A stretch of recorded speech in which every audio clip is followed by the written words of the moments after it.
Today, we're going to look within ourselves, Johnny, because I would like to see how people use their own brains before allowing other people to make decisions for them.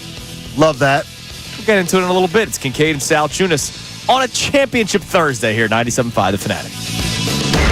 This is Kincade and Salciunas. It's not, season starts tomorrow. I totally expect the Eagles to still make moves. I kind of expected all of this. I think the only thing I'm surprised by is losing both Slay and Rodgers. I think there's a reasonable approach to say, I trust Howie can find a cheaper option, and hopefully they'll be able to give us the kind of production we got after those guys last year. Kincade and Salciunas. John Kincade, Andrew Salciunas. 97.5 The Fanatic and 97.5thefanatic.com. And a good Thursday morning, Philadelphia. I'm Andrew Salciunas alongside my man, John Kincade. Very timely open there, Johnny, because it works with Very today's timely. show. The only thing that's not timely is I said I expected all of this. I had no idea that the Eagles would be trading Chauncey Gardner-Johnson. That's been the curveball of the week. Yeah, and I'm still disappointed by it. But in the open, you heard John mentioned he trusts Howie to find a replacement to Darius Slay and Isaiah Rodgers. So you trust Howie to do it. And I do. agree with you. I absolutely do. There's enough data to show he can find a starting corner, let alone whatever they need. However, that does not mean you are thrilled that both Darius Slay and Isaiah Rodgers are gone when you're trying to defend your title, and the immediate reaction from Eagles fans and some reporters that get texts from GMs, man, they really like Keely Ringo. They do. And if they really liked Keely Ringo, then you probably would not have drafted two corners in the first two rounds of the NFL draft last year. And when there were options for Keely Ringo to get on the field, you would have played him. However, I think you would have. They didn't, because they gave Isaiah Rodgers the shot over Darius Slay. And as our man Andrew DeCecco has said numerous times this week, and he'll be joining us again for the entire 8 o'clock hour today, it began Keely Ringo versus Isaiah Rodgers for that second outside corner on the opposite side of Darius Slay. Quinyon Mitchell ended up winning the job, so that means Keely Ringo got the bronze medal.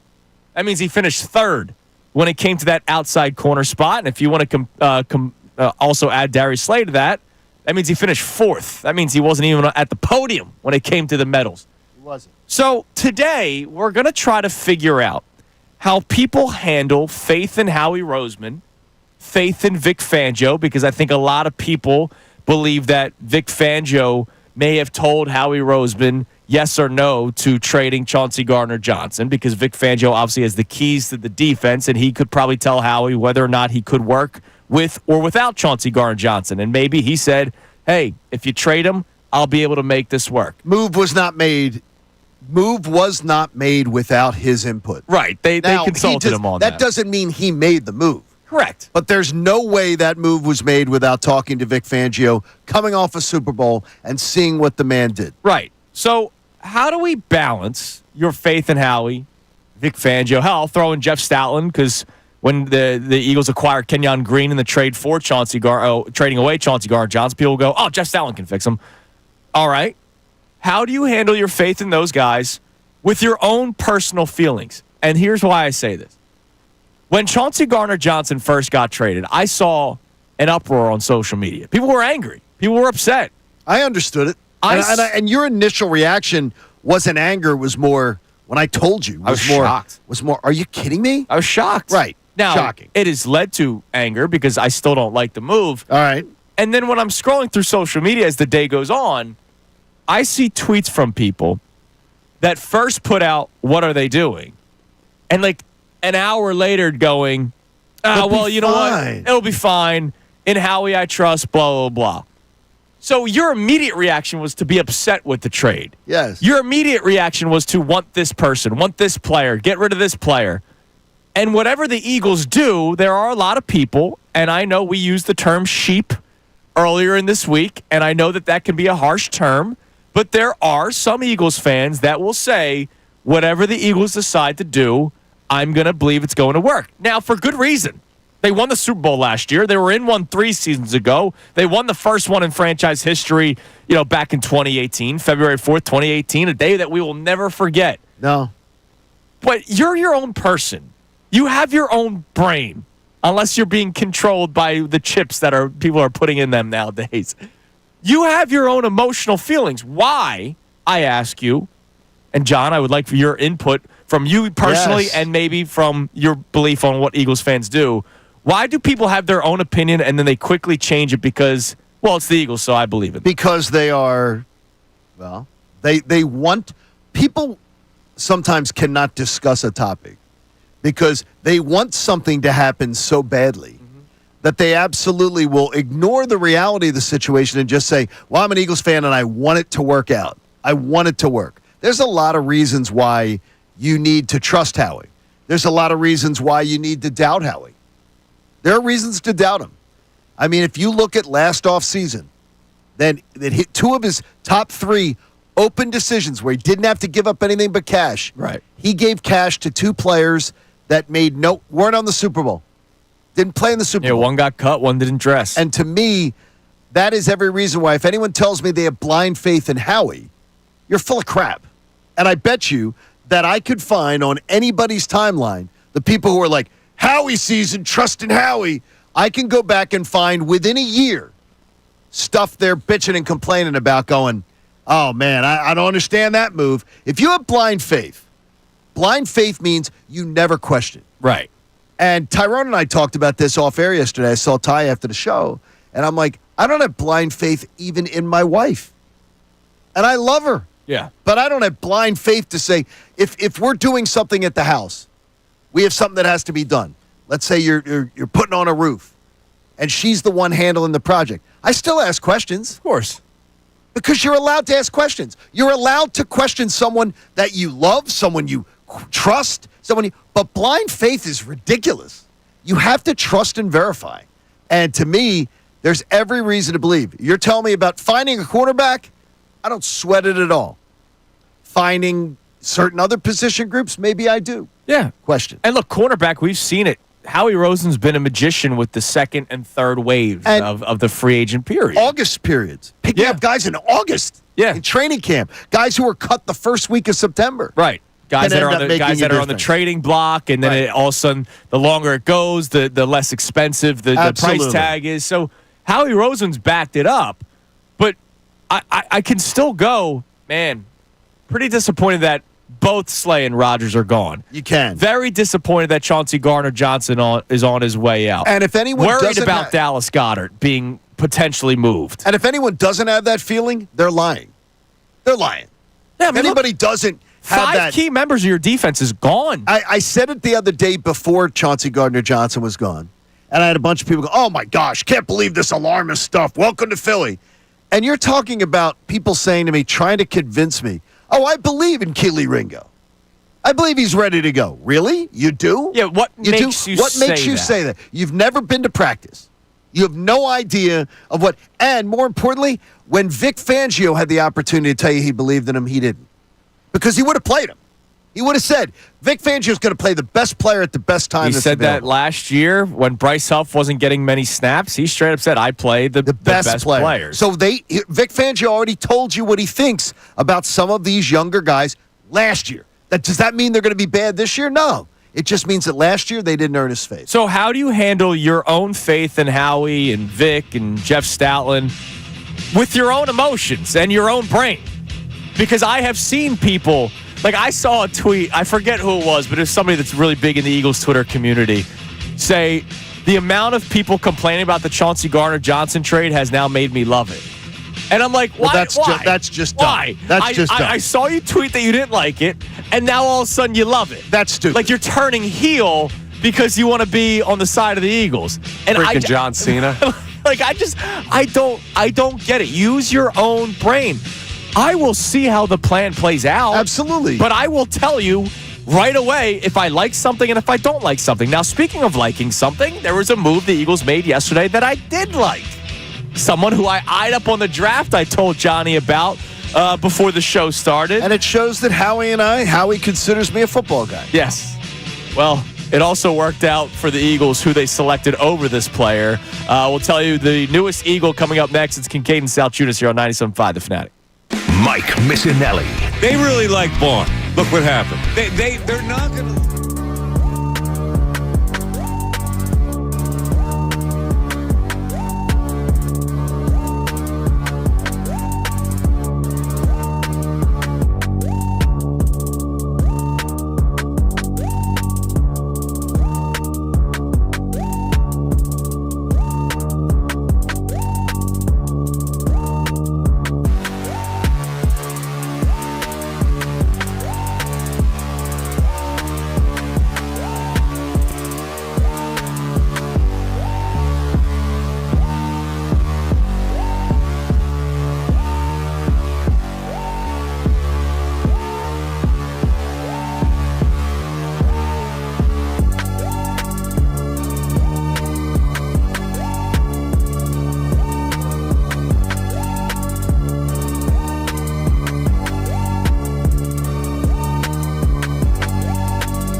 .14 here on Kincade Salciunas, 97.5 The Fanatic.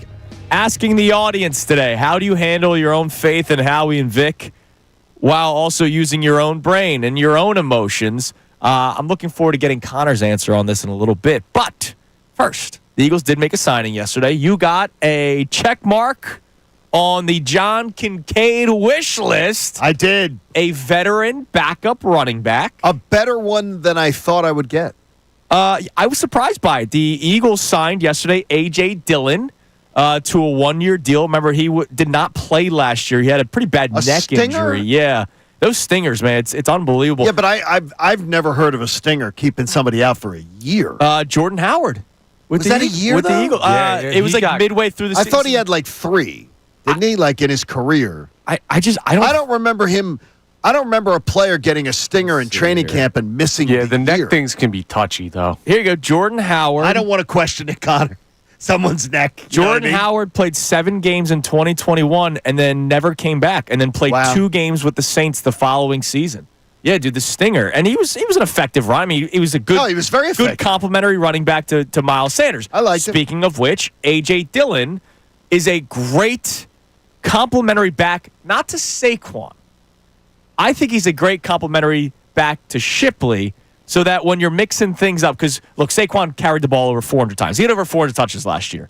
He can't do as much this upcoming season. No, I don't expect him to. I'll save it for a later time, but the numbers, the amount of analysis I've done on this thing is scary. Yeah, you're scaring me with the amount of analysis. And it does scare me. So I wanted somebody, because I'm convinced that the odds just tell you, history just tells you, you're going to be missing Saquon Barkley for games next year. Yeah.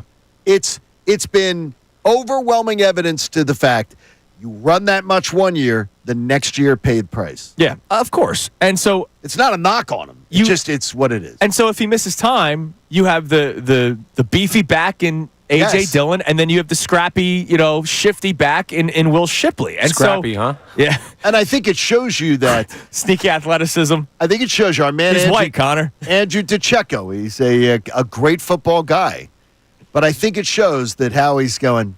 Andrew, I'm going to listen to John on this one. Yeah, oh yeah, he goes to John Kincade for his analysis. I'm not going to trust Will Shipley to be my number one security policy. Yeah. Now I'm going to go to A.J. A.J. Dillon will be, if healthy, will be the number one guy. He'll be the guy. He'll that's be the called lead. upon Yeah, to be the lead. So there's a couple of reasons why. And not a knock on Shipley. It's just who it is. There's a couple of reasons why I love this move. First off, to your point, they did need another veteran running back. I was in your camp when it came to that conversation. It's one of the few times Andrew and I weren't on the same page. Correct. The two of you, let's just say. I wanted the Eagles to draft A.J. Dillon. You know how when you watch college football, obviously we watch like the Alabamas and Georgias and stuff, but then you'll throw in a random game.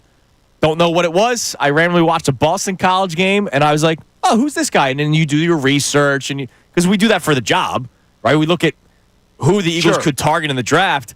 And the Eagles, I was not a big Miles Sanders fan. I never really was. I was not either. And so when I saw A.J. Dillon, I was like, wow, this is a nice back, especially as a complementary piece to Sanders. Sanders eventually leaves. This guy takes over. He was great with Aaron Jones as the 1-2 punch when Jones was still with the Packers. And not only was he great with Jones, because Jones was like the lead guy, here are A.J. Dillon's touches over his career. As the second guy, honestly, on the sort of their approach. 46 carries in his rookie season, 187 in year 2, 186 in year 3, 178 in year 4. Then, of course, he missed last year with the stinger. So he was a 1A. Can you say sort of like for a 1B. backup? Jones was 1A. Oh, no. That's what I'm saying. But I mean, he was a 1, still a 1. Yeah, they split it pretty well. They split them up pretty close. But he didn't do 250, 300 carries. This guy's got fresh legs. He does. And he's only 26. I'm worried about the neck. Yeah, of course. Worried about the neck, and I feel that's an amazing for that guy.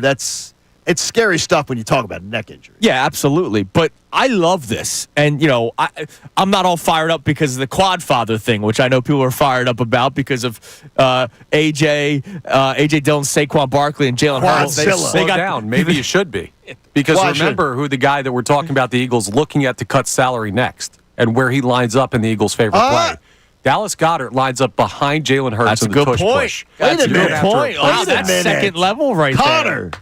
Listen, I said yesterday was your best day in a while. You're starting out strong. The Matrix this week. Vacation has rejuvenated. That's good work by you. Well, we're going to see, by the way, just a little tease ahead. You're going to see later on in the show, is Connor or Andrew closer to the mind of an NFL general manager? Oh, we'll be doing that coming up. We'll be doing that coming up at 7 o'clock. I can't wait to hear it. It is. I'm going to have so much fun with this because I did it too, and I didn't do as well. I didn't match as much as I thought I would. Interesting. Well, I will tell you why. No nerves for me. So Eagles acquire A.J. Dillon yesterday. So you Love this move. You get a check mark on your wish list. And, I'm so happy with that. That is a huge one, I thought. And oh, by the way, the player they drafted A.J. Dillon over worked out for them pretty well. Well, who's that? Jalen Hurts. Yeah, I'd say that worked out.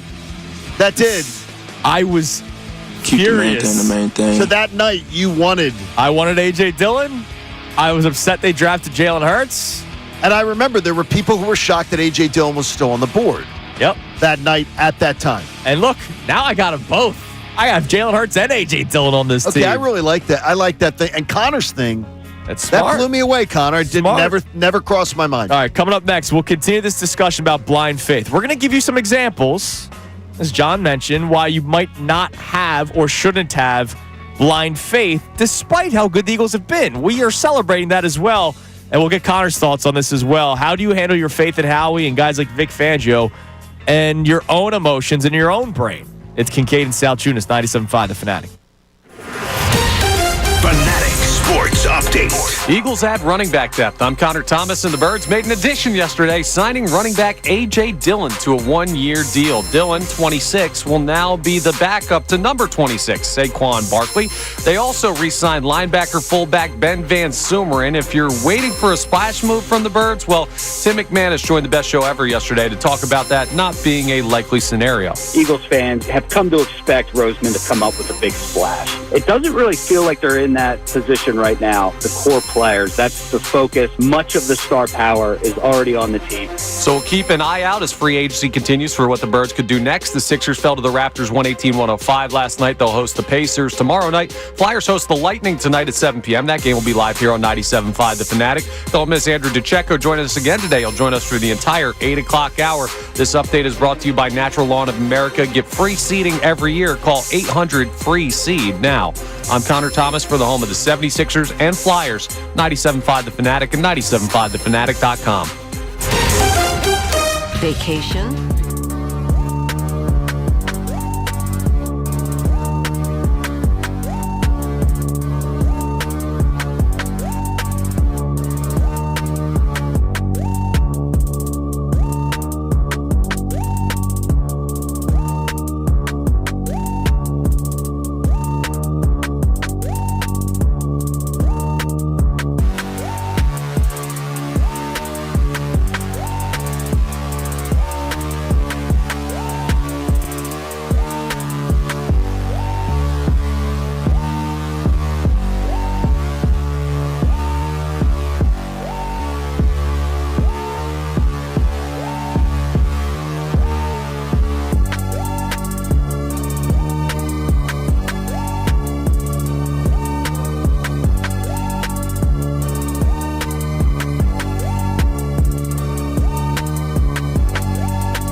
610-632-0975. How do you handle your faith in Howie Roseman, Vic Fangio, and company, while also having your own reactions with your own brain?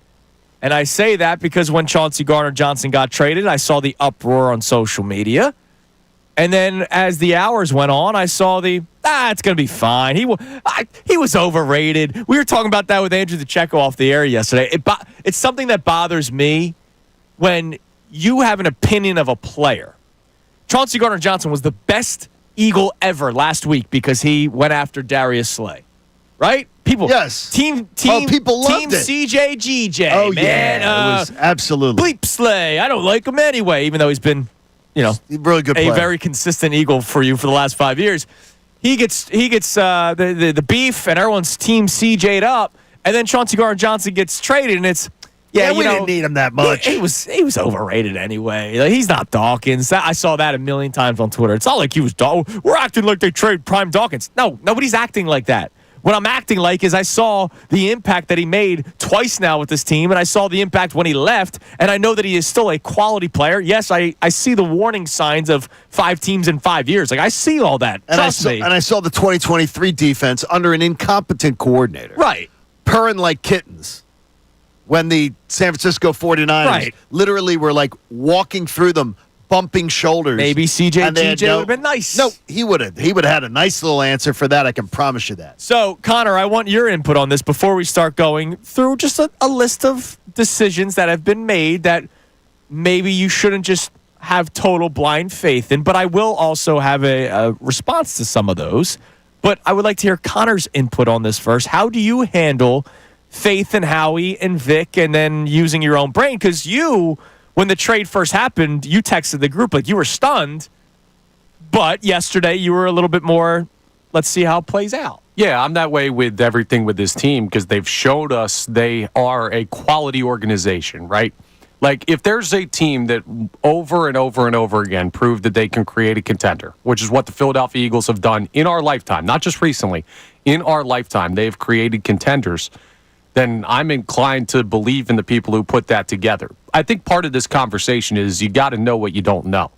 And from the outside perspective that a lot of fans operate with, they don't know, right? You have your opinions on players, but in the building, Howie Roseman's opinion is much, much more proven, right? He sees these guys every day. Vic Fangio's opinion, coaching these players, is much, much more proven, not to mention that they've held jobs in the NFL for a long time. Yeah, I don't blame anybody who calls in and goes, Andrew, what do you know? I go, yeah, it's like a trump card. And here's the thing, you win. Like, there's stuff that we're right about that they're wrong about. Sure. Absolutely. But there's stuff that we're wrong about all the time that they're right about.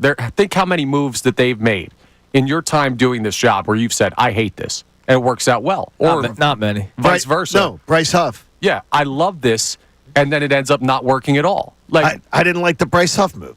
Everybody gets stuff wrong all the time, and this isn't great like sports talk radio opinion thing because we've got to have a reaction like we talked about earlier this week.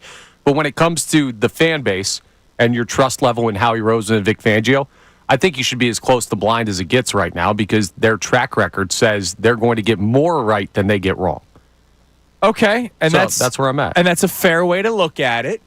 But I don't get why somebody would have an immediate reaction to something and then go, you know what? It's Howie. It's Vic. Go Birds. It's because they're fanboys. No, not necessarily. Yes, not necessarily, John. If you say you don't like a move, and then you go, well, yeah, but it's Howie. Look, I can point to all the moves that you can't say that with Howie. So point. It's if you're talking about a draft pick recently, Howie's got hand. Right. First 2 days of the draft, Howie and his scouting staff have freaking nailed it. Tremendous. Free agent signings? Not so much. But what about trades? Because this is a trade. He's been darn good in trades. Yeah, but the trade would be then that what you got in return. If you're going to judge a trade, you judge what you got in return. We don't know what the draft pick will ever be. We'll see. And then you got a guy that is absolutely one of the worst offensive linemen in the NFL. Could he be a reclamation project? Sure. Might it work out? Yeah. But if you're saying can't say you won that trade. No way can anybody by say the way, the Eagles got the better of that trade unless that fifth rounder ends up being because it was a money dump. Oh, by the way, trades. Johnny was not in favor of the Kenny Pickett trade last year. I was not. Like, he played, kind of. Yeah, but so did the other backup. Tanner McKee. And then they traded him away for much less. And they traded him away so Tanner McKee could be the backup. Right. So now, I will say this. We bring up Bryce Huff a lot. To the Eagles' credit, they were able to win in spite of his lack of performances. Okay. And Vic Fangio, again, because Vic's a part of this, right? Like when we're talking about the defense, Vic Fangio's a part of it. They were able to find. Now, sometimes you luck into it. Like Brandon Graham, they lucked into Brandon Graham playing 50% of the snaps last year effectively. Like and they didn't project that. No, and look, nobody projected what Saquon did last year. No, right? Like I take 1,500 to 1,600 yards. We were talking about Eric Dickerson's record before. Should he play? Should he not play before Week 18? Right? Like, it was amazing how incredible the season was. So sometimes you luck into things, but to their credit, despite some of the bad moves, Devin White, that was a bad signing. But they won in spite of him not being a part of the team. If you're telling me trust in Howie, you could have C.J. Gardner-Johnson and Dallas Goedert on this team this year easily if you didn't do the Bryce Huff deal. If you didn't have that money hanging over your head, one of the biggest signings of last year's free agency period across the NFL. If he doesn't have that huge swing and miss. But we all agree in the moment they had to make that move to replace Hassan. They had to make some move to replace Hassan Reddick. You had to. You didn't have to make that move. Right, I got you. But if Hassan Reddick's still on this team, and let's say they tried to just hold out and play tough guy like the New York Jets did, you might not win the Super Bowl because the locker room's in a rough spot because Hassan Reddick's causing major problems again. So that's the thing. Well, Hassan Reddick wasn't here, and Huff wasn't here either. Huff didn't do a damn thing. Right. And he wasn't even. Yeah, he wasn't even dressing. Wasn't even dressing. I got you. So I mean, what you did is you went and paid the money that you wouldn't pay to Hassan Reddick, and you gave it to Bryce. You gave more to Bryce Huff, and he's a disaster so far. So to me, we wouldn't be talking about getting a salary dump with C.J. Gardner-Johnson. We wouldn't be talking about getting rid of Dallas Goedert. Those are things that are having to be corrected because of Howie's mistakes. Now, I see spending mistakes. I see a tweet from J.D. Ruiz. What's up, J.D.? And I appreciate J.D. for listening to the show. And he basically said, can't switch up. You got to have faith in Howie. So he's just, whatever the Eagles do, I'm believing it. And look, there are people that live that way.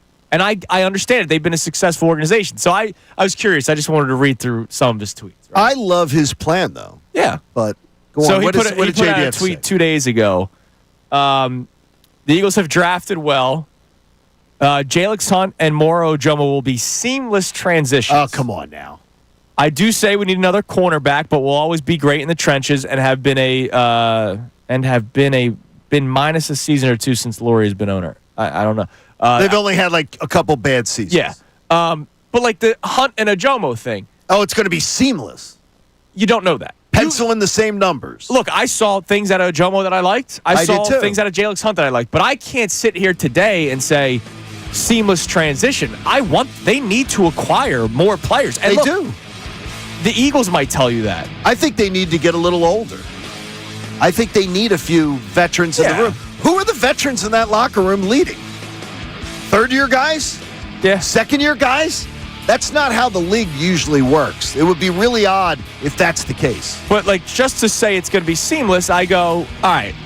That's a fan reaction. Let's settle down here. It could be. Could be. But I don't know how you can say that on he tweeted it 2 days ago, March 11th. So we'll check our text line for the first time this morning. Coming up next, how do you handle your faith in Howie and Vic Fangio and your own, while using your own brain? Some people turn off their brain and go, whatever Howie and Vic do, I'm with. Okay, that's fine. If that's where you come in on this conversation, tell us about it.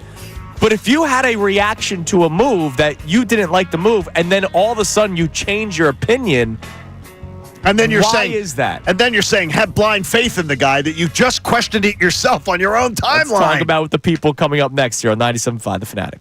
Tyrone Johnson. There's no need to panic, but we've seen how we blow an offseason.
used to it. John is obsessed with a new laundry detergent that he has. That I'm telling you, Connor, if you smelled, this thing is absolutely incredible. He That's good. asked I'm happy me for to you. smell his shirt today. I think Haley and Gunner have to come in just to get a sniff of this. He asked me to smell a shirt. I will say it does smell wonderful, but I've never heard somebody so obsessed over laundry detergent in my life. The whole room, the whole studio smells better, and this place is like seriously. This thing needs like a Febreze, like a nuclear bomb to be dropped in it. It kind of smells like a Febreze scent. It does. It very much does. I think it's strong on the clothes. Well, that's it good. is. I'm glad you're smelling good, Johnny. Sorry about that, there, Connor. No, don't. We don't don't mean to. apologize. Well, we don't like to leave you out of conversation. He's told me about the detergent 4 times already. It's unbelievable because the smells. He's been home for 4 days, and the smell's still wafting.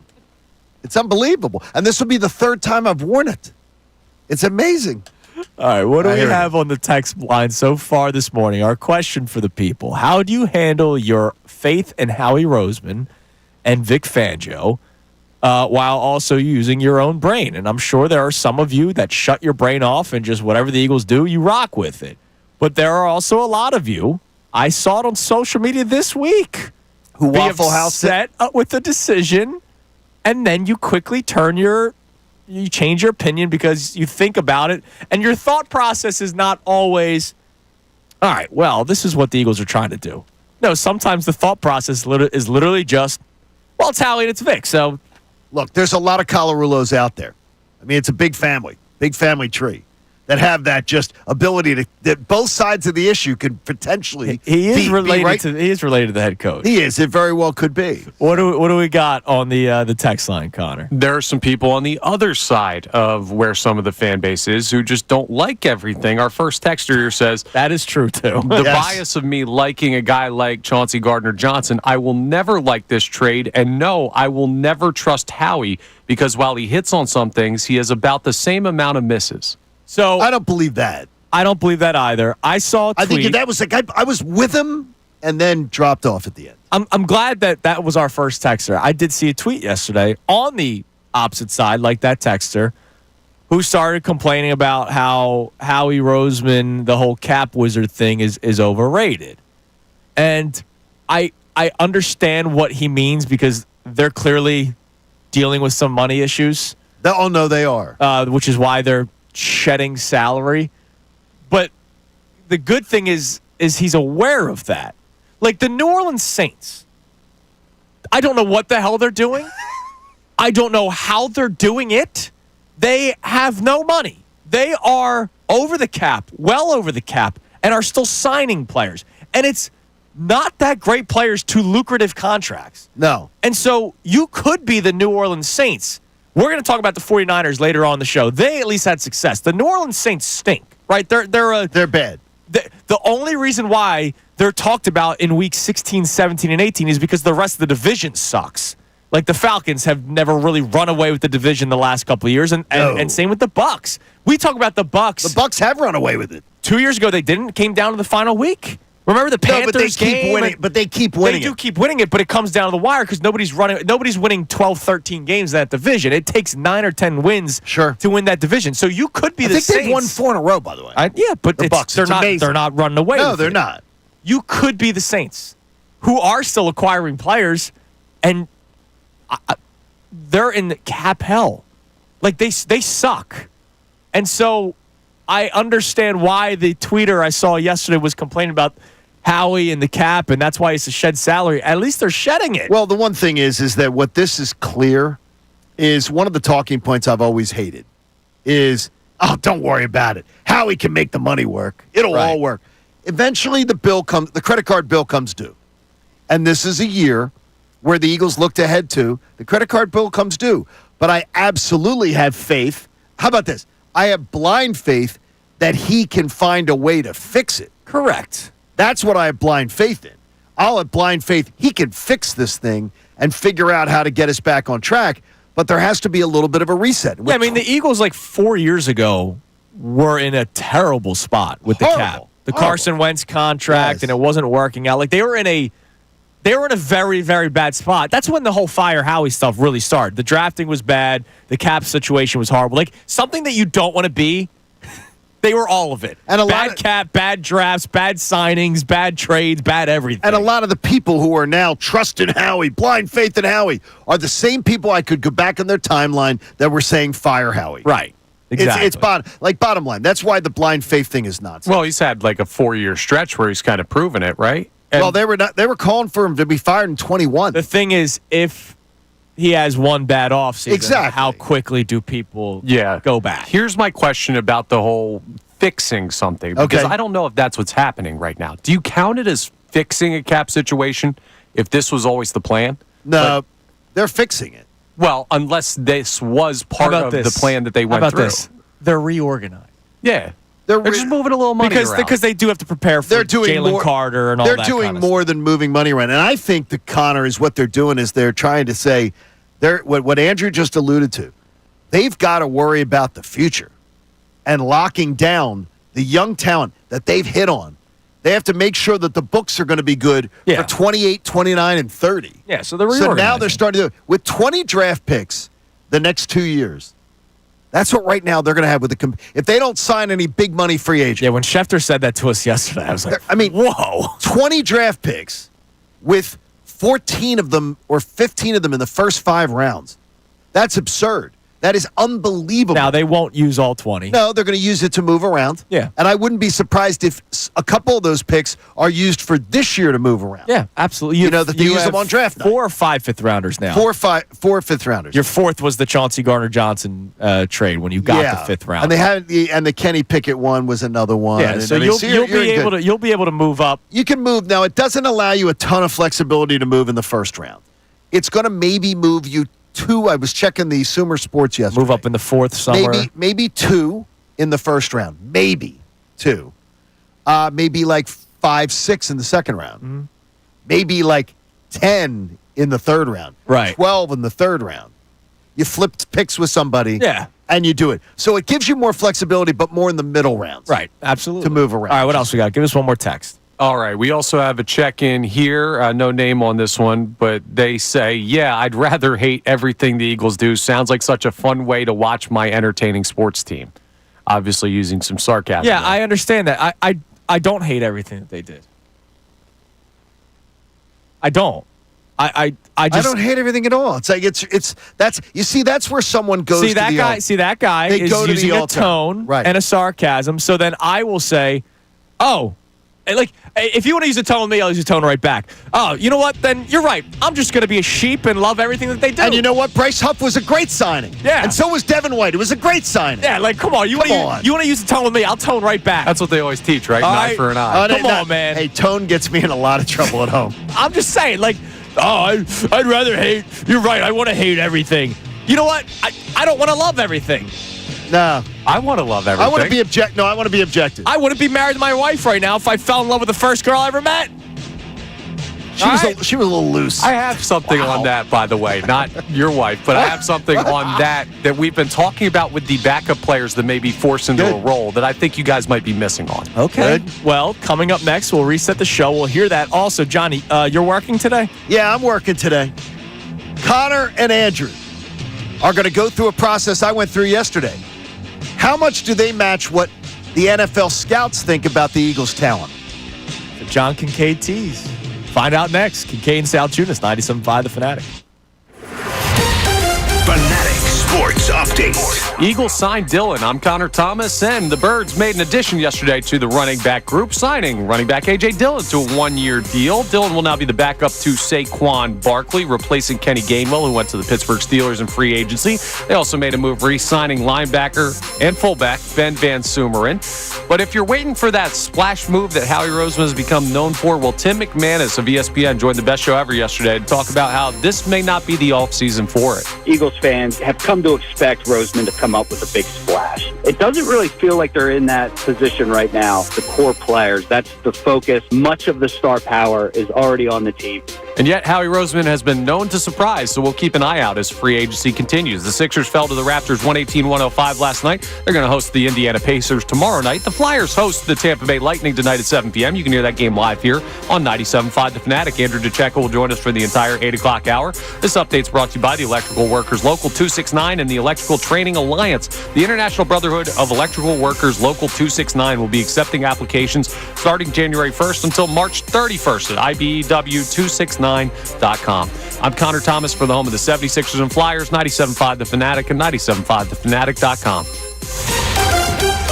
Philadelphia Union Soccer. Good crawler and the header.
Kincade Salciunas, 97.5 The Fanatic. Coming up around 7 o'clock, maybe a little bit earlier, we're going to do an exercise. John Kincade is going to see which one between Connor and I. By the way, my test is already in, so you guys may beat me. Okay, and it's how we compare to the general manager's brains. These are ex-general managers. These are ex-scouts in the NFL, including, you're talking about a comparison of around 23 guys. Yeah. So you're talking about 23 guys collectively, how we all match up with our expertise against theirs. All right, you're listening to 97.5 The Fanatic, WPEN, WPN HD1, Burlington, Philadelphia, BZB Group Station, broadcasting live from the Comcast Business Studio, powering possibilities. Before we get to it, Connor, you had a point that you wanted to make about role players stepping up. Again, if you're just tuning in, here's our topic today for you to text in at 610-632-0975. It's going to be our main topic over the course of the show. Obviously, we throw in different stuff as the show continues. But our main jumping off point, how do you handle your faith in Howie Roseman and Vic Fangio while using your own brain and emotions? Because I saw a lot of people upset with the Chauncey Gardner-Johnson trade and then quickly change their opinion because they realized that the Eagles made the trade and they go, oh, wait, it's the Eagles, so I believe in them. And Vic Fangio's going to make it work with Sidney Brown and all this kind of stuff. Sure. So how do you handle that? What was your point that you were going to make last segment? Yeah, you guys keep using the argument like they did not pick them last year when they had the chance, when they had the opportunity, which is a fair point in one perspective, but in another, I don't know if it's true. And you were talking about your lovely wife and how if you loved everything like some fans do with Howie Roseman's move, you'd be bouncing around too much. Well, the NFL is not a monogamous league. You can like multiple players. Liking one more does not mean inherently you don't have faith in those other players. So think about it, right? The Eagles had a number one defense last year that won the Super Bowl and shut down Patrick Mahomes and the Kansas City Chiefs. So if Vic Fangio liked the players that played more, it doesn't necessarily mean yes, he was choosing those individual guys over guys like Sidney Brown and Keely Ringo. But the bar could have been super high. They could still be solid NFL players, and we're comparing them to great NFL players. Okay, well, who was the safety who was keeping him off the field? Christian McCollum. Yeah, here's the thing. Yes. He's a mediocre, hardly, almost unknown NFL player. Right. It's not a guarantee of, it's not a perfect example, right? Where Isaiah every Rodgers single player is a big one that doesn't play. But, when you look at Isaiah Rodgers just got money from the really Minnesota good player. Vikings. That, to me, doesn't say, well, Keely Ringo, you picked Isaiah Rodgers over him. He didn't really get looks. You had a really deep secondary last year. So I don't know that it's fair to just say inherently, well, Vic Fangio didn't trust these guys last year. He may have just trusted them slightly less than Isaiah Rodgers, and that's why Rodgers got the nod. So they could be closer than we think. It could be. I think on the Keely Ringo one, it's a better potential case. Yeah. Yeah, the Sidney Brown is than it is for Sidney Brown. The other thing you got to remember about Sidney Brown was he was coming off an injury. That's true. Yeah, but he was, by the time, they had plenty of time. Now my only thing, 2 years ago, and I know it was an extreme because Sean Desai played Hassan Reddick 90% of the snaps, but there were a lot of people that were critical of the Eagles not playing their young guys enough 2 years ago. Well, and Howie was. Right. Howie was visibly critical. Well, then how come you didn't play your younger guys because last year when opportunities arose? I have a simple answer. Oh, go ahead, Johnny. Go on. No, go on. Their defensive coordinator didn't know what he was doing. No, but last year. No, when he had year. a chance. What, last year? Vic Fangio. No, 2 years ago. Vic Fangio played the young guys. He started a rookie at corner. But he started the guys that he believed were best suited to play. Right. And so the backups were best suited to play. Age did not matter for Vic Fangio last year. Right. And 2 years ago when we were saying, why isn't Nolan Smith getting more snaps, it was probably because Sean Desai doesn't know how to evaluate talent. Yeah, I mean, I can see that. But last year when Vic had a chance to go with two younger guys we're talking about here, Ringo and Sidney Brown, he didn't. Right. And in other positions, he let them sit. He went with Nolan Smith over Bryce Huff. So that tells me where he's going is those guys weren't pushing the field. Right. There's a reason why McCollum was ahead of other players. And it concerns me that you can't beat out McCollum. Right. I think you can have fair concern. I just don't think it's a blanket statement that they picked these guys over those guys last year. All right. I know this exercise is going to take some time, so let's not wait any longer. I'm excited for it. I'm stumped right now. I'm there's a lot of players. Explain to the audience the process here. Yeah. I'm a big fan of Sumer Sports. You heard Thomas Dimitroff on with us at the Super Bowl. Former Falcons general manager for around 12 seasons. Very or whatever. impressive individual. And he now runs the #1 referenced, paid-for site that NFL teams use to be able to go and get analytics information, data, things like that. What I pulled up was, because I got a little inside door to Sumer Sports, I pulled up the top 13 players on the Eagles' defense last year. Correct.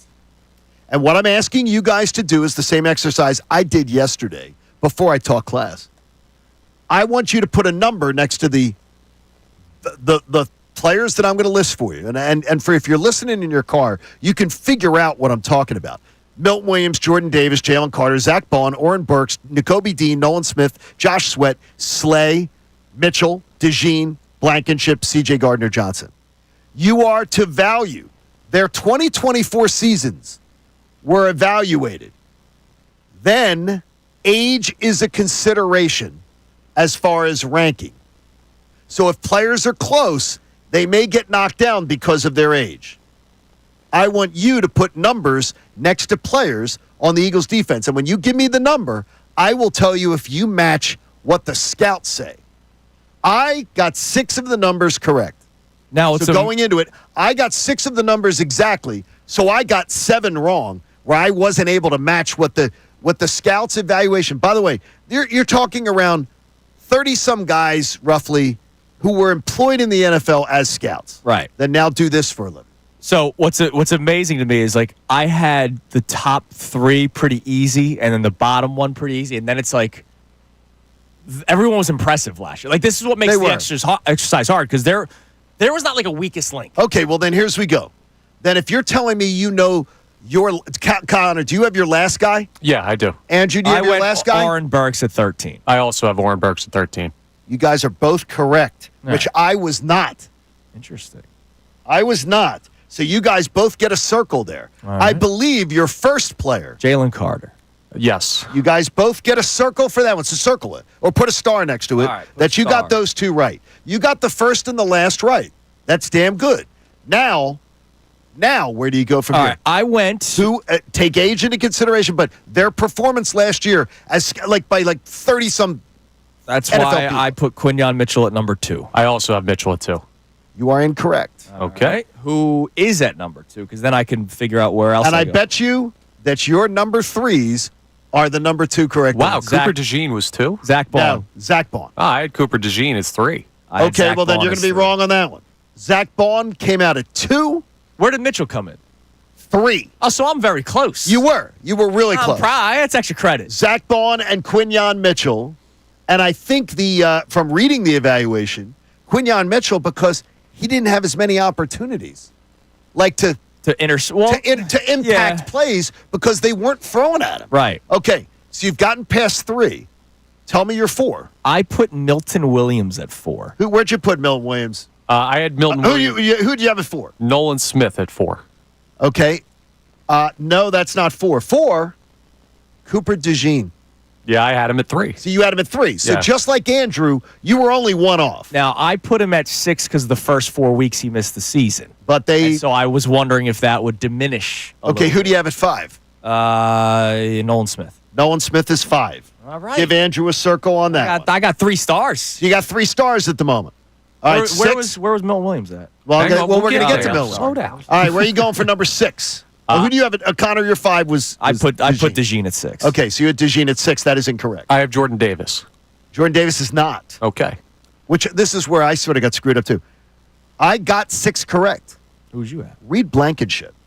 He's way higher on that list than I have him on mine. He played played almost every freaking snap. That's true. And the scouts scored him out really strong. Really strong. Who do you go 7? I had Jordan Davis at 7. I had Milton Williams at 7. Milton Williams, you get a circle, Connor Thomas. Dang. I did not. See, I had Williams higher than Jordan Davis because of the ability to do both. Jordan Davis is kind of a one-trick pony. I thought I put 7 too high for Davis, and clearly I should have gone. You did. Should have gone with my gut here. Who'd you put at 8? N'Kobe Dean. I originally had Dean, and then I crossed it out and put Sweat at 8. Well, then why don't you give a circle to Connor Thomas? Thank you. N'Kobe Dean at 8. I put him at 9, by the way. I have Sweat at 9. Where do you have at 9? I had N'Kobe Dean at 9. Okay, well, then you don't get anything, and you get a circle. Thank you. Oh, damn Okay, it. Connor is acing this test. How many stars or circles you have? 1, 2, 3, 4, 5 right You got now. 5? Okay, well, Connor, you have 5 already. I had 6 altogether. All right, you had 9 for Josh Sweat. Who's 10? Chauncey Gardner-Johnson. Darius Slay. No. Jordan Davis. Okay. That's I already it. had him high. Who's 11? 11, Chauncey Gardner-Johnson. I had Reed at 11. Chauncey Gardner-Johnson. There you go. The Give comeback. Andrew Salciunas a circle. Okay? Well, I had Blankenship at 12, so I got that one wrong. Who'd you have at 12? I had Slay at 12. Connor gets correct. a late circle. Wow. That's I going lost. to win this thing for him. I'm Now, how many I'm did a you get? splashy signing guy. How much you get? You get 5? 4.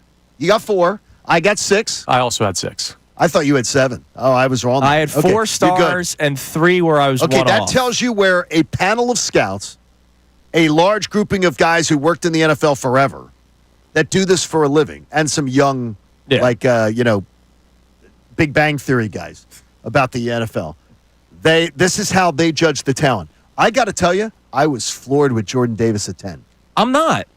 He's an exceptional one-trick pony. Okay, but he's still, and if you look at it, he was ahead of C.J. Gardner-Johnson and Slay. Well, the Slay. Slay's ancient by Yeah. NFL I understand. standards. Okay, so that hurt him. Yeah. He is better than C.J. Gardner-Johnson? I'm not sure about that. I guess, but half of his season was bad. Yeah, He, half the season was really bad. he was almost till Thanksgiving till they had him in the green. yeah. Marking out good. And look, so there's your again, little exercise. 1 through 3 was easy, even though Zach Bond and Mitchell, we had flipped. You had flipped. But 4 through 12, everyone was great. Like I had Blankenship at 12, and I didn't think he had a bad season. You guys know that I have a certain opinion, but he didn't have a bad season. Everyone was exceptional last year, which made this pretty hard. That's a good exercise, Johnny. That was good. So it's a fun little thing to do. GM Connor Thomas. So guess what? What does it tell you? The Eagles' top 5 players are still here. Yes. On their defense. And their entire offense comes back. There you go. Does that make you feel a little better? It should. Their top 5's back. They still have a core. Right. No, their core is really strong. I just want to win again, There we Johnny. go. Coming up next, we have ripped multiple times this person on the show. But he may have predicted something before Not Chris a lot of Sims people again. did. No, somebody else. Somebody might deserve a little bit of credit, despite how much ripping we have done of this person. It is Kincade Salciunas, 97.5 The Fanatic. Mike Missanelli, Bill Colarulo, and Ray Dunn. They have a lot to say about Philadelphia sports. The big stories you want to hear about.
on our YouTube feed. And I'm glad to see a lot more people are seeing it. Yeah, it's been a lot of fun. Haley manages all of this stuff too. Dylan helps us with it. It's great. Yeah, it's a great team effort. So if you're always looking for something else to watch, later on in the day, post show headlines, just search on our YouTube feed, Kincade Salciunas post show headlines. We talk about stuff that are top of the sports world, and some stuff that didn't make the show sheet. Right, like let's face it, like I would love to talk about March Madness a lot more, but we nobody cares, and we got 4 hours. We're restricted. Right, exactly, and well, if we had a local team in it, everybody would. Right, exactly. Or if we talk about Shohei Ohtani, if I talk about Shohei Ohtani for more than 2 minutes in Philadelphia, people are probably like, click. Those were always Isaiah Rogers' favorite segments.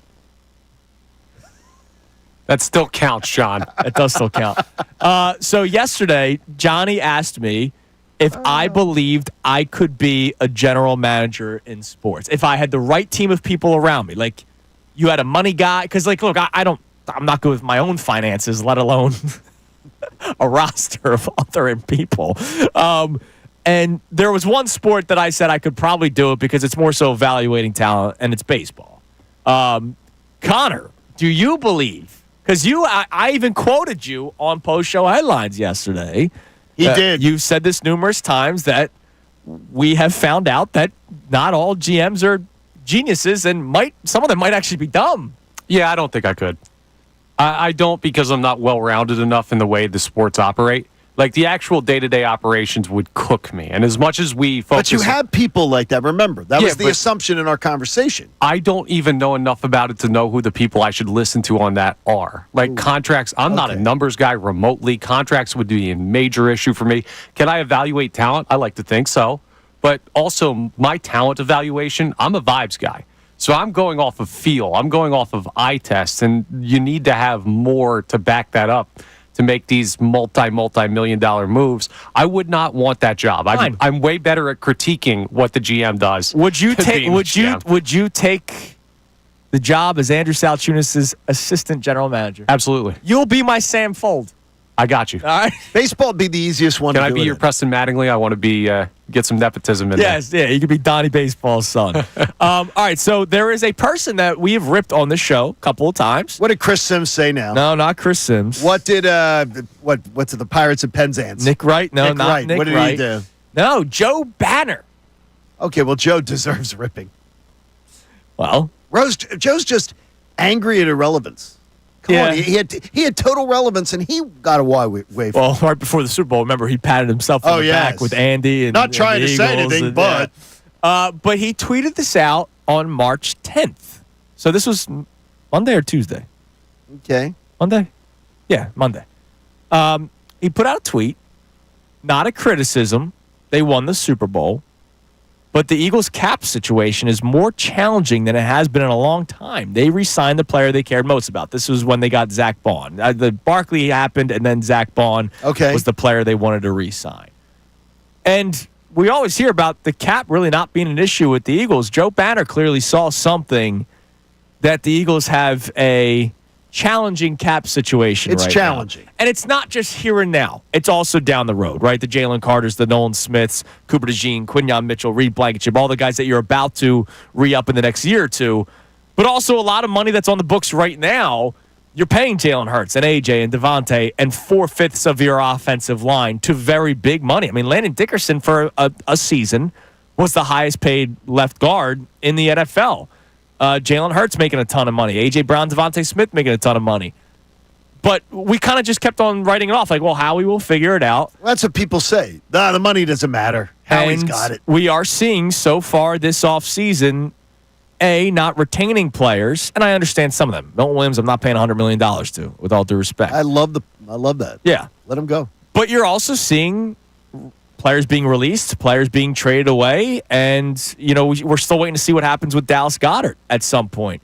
So Joe Banner, to his credit, saw something before a lot of people, and we're starting to see it play out that way, where the Eagles are not being the aggressive team in terms of being buyers, but maybe being the aggressive team in terms of reorganizing, as we talked about earlier. I love the fact that they've got a big plan.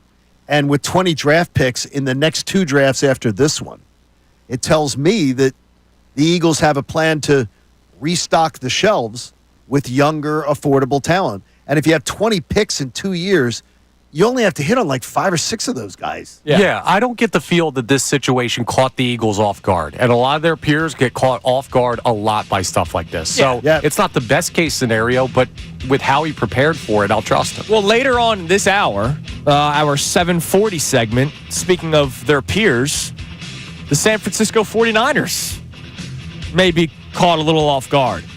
You'd much rather not be in their situation. You'd much rather be in the situation of the Eagles where they're getting ahead of things. So we'll get into that later on. I have a question that I want you guys to think about during the break, and I want the texters to start answering this question now with a little bit more than just a yes or no. Just give some reasoning. Are you happy with the offseason so far, the Philadelphia Eagles?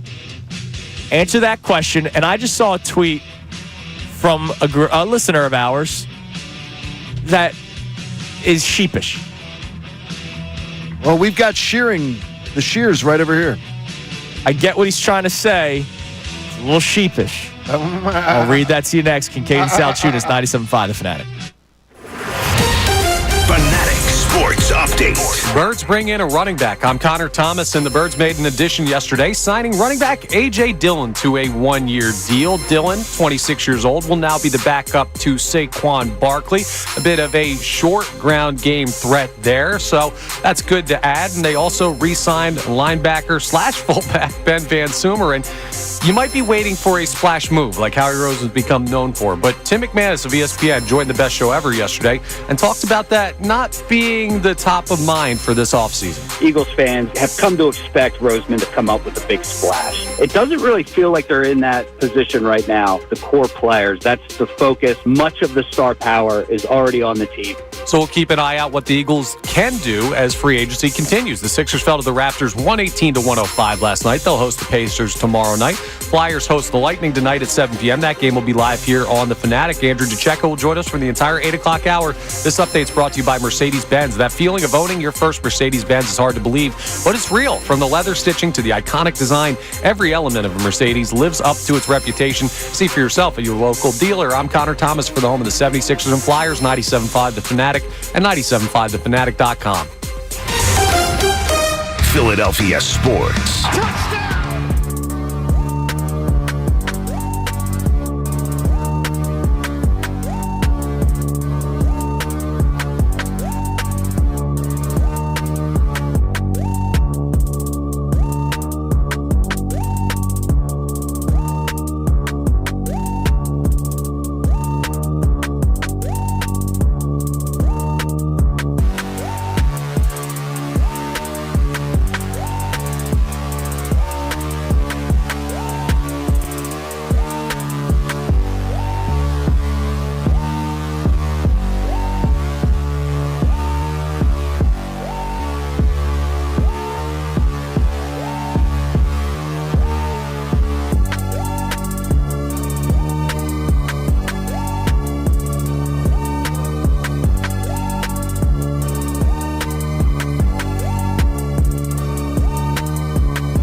The Fanatic, Andrew DeCecco, for the third straight day, will be joining us in studio. Oh, he's Busy doing it in week for studio, him. too, which is great. Yeah, can't wait. He was at the Rutgers Pro Day yesterday. He'll be at the Delaware Blue Hens tomorrow. The ass-kicking chicken. This guy Next show, is... Flacco's out there. Damn. This guy's all over the place, man, and I love it. So I asked the question going into the break, are you happy with the Eagles' offseason so far? And so I want to get your answers in a second here, but I want to read this tweet. That's a little sheepish, in my opinion. So Zach Troutman checks in. Love the Troutman. We put out the video. Brendan Haley always doing great work back there about our first question of the day today about the offseason and how do you balance your blind faith with Howie Rosen and Vic Fangio and your own opinion, because I saw a lot of people who expressed their opinion and they weren't thrilled with certain moves like Chauncey Gardner-Johnson. And then all of a sudden they changed their opinion because, it's the Eagles. So whatever the Eagles say, I'm going to roll with. Okay. So Zach tweets in. It's amazing how little people like this understand the Eagles. So first, oh, really? Okay. It's the first of all, you get the condescending shade. Yeah. Yes. Yeah. That defense is so talented. It is. Still, right? It is. Yeah. We lost 0 important pieces. So it says all of our best players are coming back, and the babies will only get better. Talking about Quinyon Mitchell, really? Cooper DeJean, Bond, Carter, Davis, and those corners are all that matters. So saying the Eagles lost 0 important pieces is ridiculous. It's ridiculous. I'm not the biggest Josh Sweat fan. I wasn't either. You need to replace his production, and you are hoping. He's saying the babies will only get better. So that means you are hoping or expecting Nolan Smith to take a leap to replace Josh Sweat's production. Also, Jalix Hunt right now, if you don't acquire anybody else, which I expect them to. You are now just... Milton Williams was a beast last year. Beast. Jordan Davis only plays on rundowns. Jordan Davis is a part-time player, a rotational player. And so the guy that rotated with him was a beast last year. Darius Slay, this goes back to my constant battle with Eagles fans that think he stinks, was a lockdown corner on one side of the field for you. He's gone. Chauncey Gardner-Johnson had a bad first half to the start of the season and then was one of your better players on defense the second half, turning the football over, and then even setting tones with some of his hits from the Panthers game through the Super Bowl. To say that they lost 0 important pieces is a moronic thing to say. Just because you believe the Eagles are always doing the right thing. Now, you weren't bringing back Milton Williams and Josh Sweat. I'm not making the case that they should have because of the money that they got. But to say that they weren't important pieces to being the number 1 ranked defense in the NFL last year, a defense that beat the you-know-what out of every team in the playoffs from the wild card round to the Super Bowl, is a wild thing to say. Your runner-up for Super Bowl MVP was Josh Sweat, who's now gone. But he's not important. So that is So I look. You start off with it's amazing how little people like this understand. Well, I love the condescending little. You already pissed me off.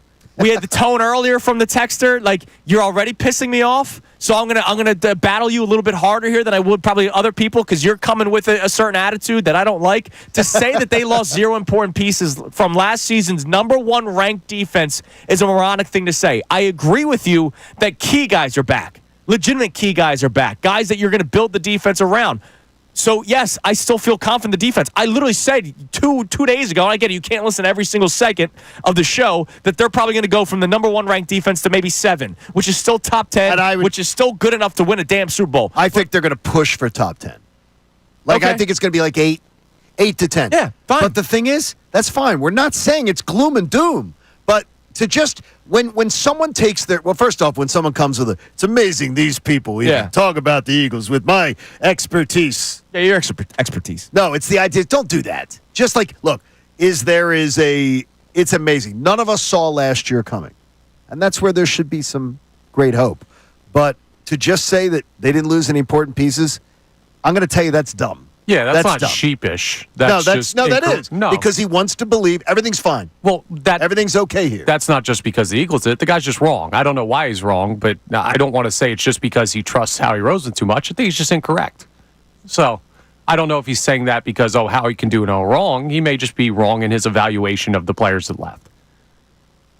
Yeah, I think I think for him it's wrong. He's trying to. That's what I'm saying. He's trying to say, these guys in their analysis, ignore it. They don't understand. Don't worry I got about this. it. Everything's fine. They didn't lose anybody important. Well, he may be it's right about ridiculous. that. I've heard you guys' Well, that points. could be. That could be. Good point. Good point. Good point. But to say they didn't lose any important It's pieces crazy. It's factually inaccurate. after coming with the tone is stupid. And I'm not telling you that I wanted Josh Sweat back. I'm not telling you that I wish the Eagles paid $100 million for Milton Williams.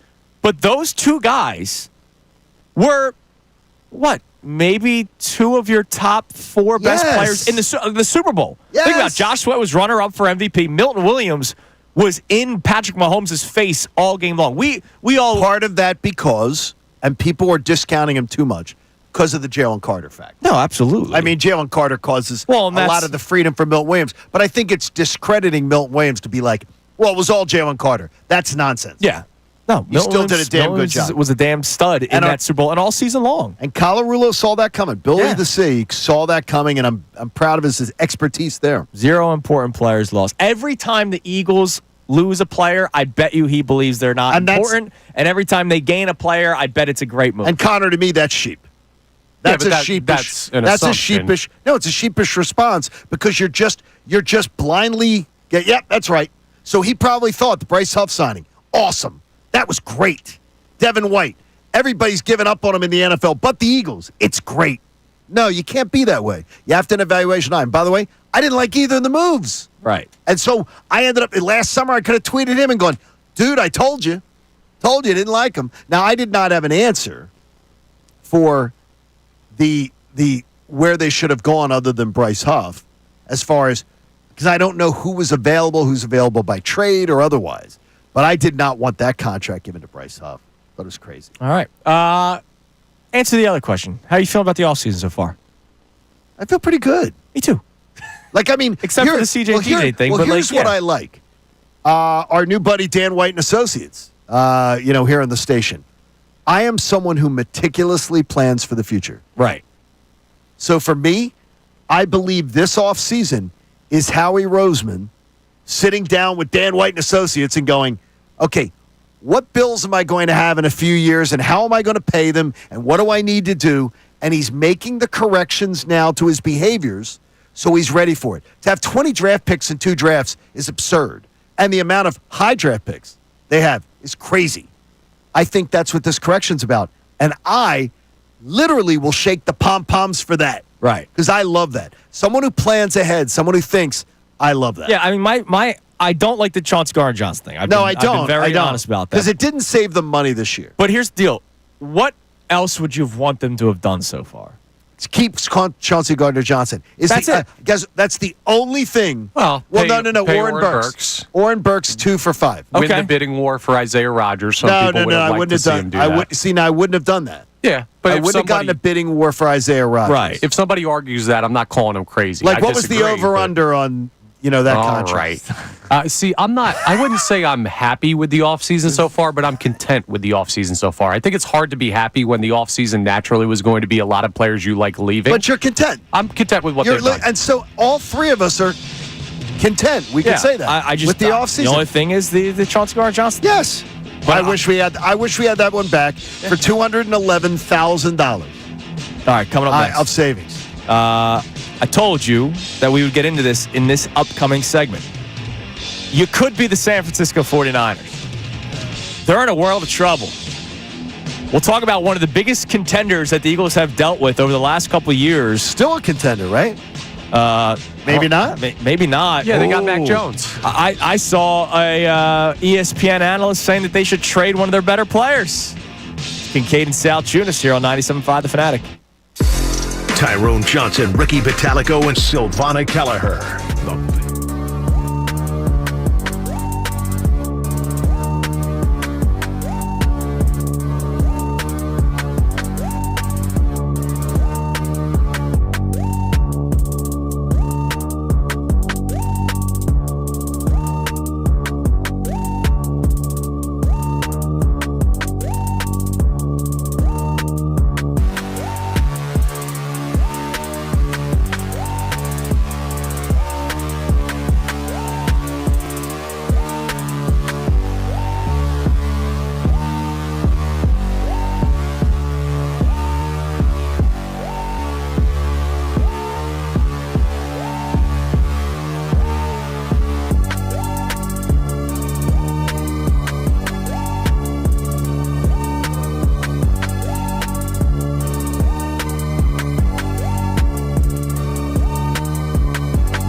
97.5 The Fanatic. Receipts on social media are bad. Yeah, it's amazing. All right, we're going to be joined by our man Andrew DeCecco here momentarily. He's already here, ready to go. He's already ready. He'll be with us for the entire 8 o'clock hour. And I know that this topic that we're going to get into here will be something that we get into later on in the show with DeCecco himself. So are you happy with the offseason so far, something that we discussed last segment? And we all said yes. Well, Connor's word was better. Content. We are all three of us are absolutely content with the offseason so far. Yeah, happy is signing Saquon. Like, content is, okay. See, they're doing what we kind of expected. Happy is they got, well, I would say it was a CT18 guarantee, but Zach Baldwin's back. That was going to happen 100%. How did you guys react to Saquon's big pay raise? I was very happy for him. I did ask the next day. You were out. Yeah, I was at the beach. I asked Andrew. Andrew was here. Is it fair to go, all right. I thought it was too much. So I thought it was too much. It was a cap-friendly move. Yeah, but they went high. I mean, I think they went over generous. Okay. Myself. They ended up saving money against the cap. So I understand, but the thing is, they didn't have to go that high. Okay. They could have saved money against the cap doing a lot of things. We also, Andrew and I had a similar belief that it was a strategic move right before free agency, and you're going to hopefully try to acquire some of those vets who want to try to win it. 1-year, 2-year deals. That's what's going to have to be. They're not going to. Well, they're not making any splashy signings. They're not going to screw up the compensatory pick thing. Right, exactly. They're just not going to do it. So, are you happy with the offseason so far? You could be the San Francisco 49ers. No. And so the Eagles, what they're doing, clearly, as we've talked about, is setting themselves up for down the road. Okay. They're still going to be a competitive team, despite what people think we believe about this team.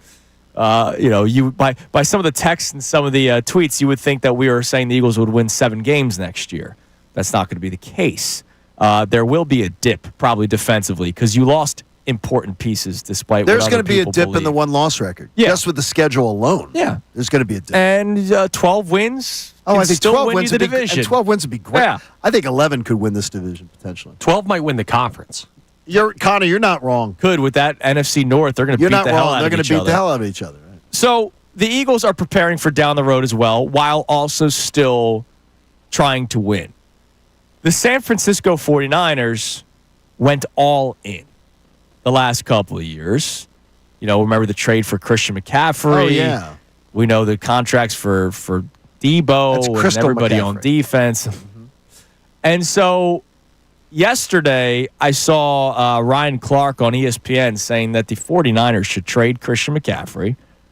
And they're already allowing some players walk. I know they are signing some players, but they also still have to think about the payday of Brock Purdy, which is crazy that everything's being held up by that. That talk's kind of gone quiet, by the way. I still wonder how much they want to give Brock Purdy $50 million. Well, I can tell you Shanahan's a rat. So, I mean, he's a rat. He's going to say that he could win. If I can win with Brock Purdy, I can win with anybody. He's going to say I can win. I can make the next guy Brock Purdy. And you know what? I actually believe he has a lot of guys that he could. Yeah, I don't blame him if he has that mind. I told Connor about when his family's celebrating all the moves of the Minnesota Vikings. If Kevin O'Connell can't make J.J. McCarthy in year one everything that Brock Purdy's been, then that's a letdown on him. Because he's got all the tools, got all the resources. He should be able to do that. But I know the arrogance of Kyle Shanahan. He believes absolutely that, hey, you want to walk? I'll get the next guy.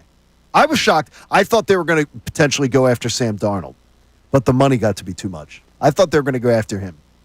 Well, the money got too much, but that might be how much Brock Purdy gets. Because Shanahan believes that he's that smart. All I'm saying is we might start to see a little bit of the demise of the San Francisco 49ers. Oh, that made me so happy. They do still also have a lot of talent on that team, but not as much as the Eagles. And now you want to talk about financial issues. They're starting to creep into that area. What Mike Silver have to say?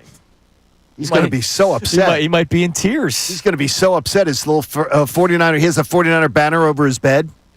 He's going to have to, the picture of Joe Montana and Steve Young that he blesses himself in front of every day. That was from his earlier years. Yeah, guess what? He's a kiss-ass for the 49ers. All right, what do we have on the text line coming in this morning, Connor? All right, so we have a check-in here from Kaleem from the Northeast who says, I do think you still need a couple vets on the D-line and secondary for competition to the young guys, and if the young guys can beat them for the job in training camp, I would trust Vic Fangio's judgment like with the linebacker situation last year. I think it all comes down to a great defensive coordinator's evaluation of these players. I like Kaleem.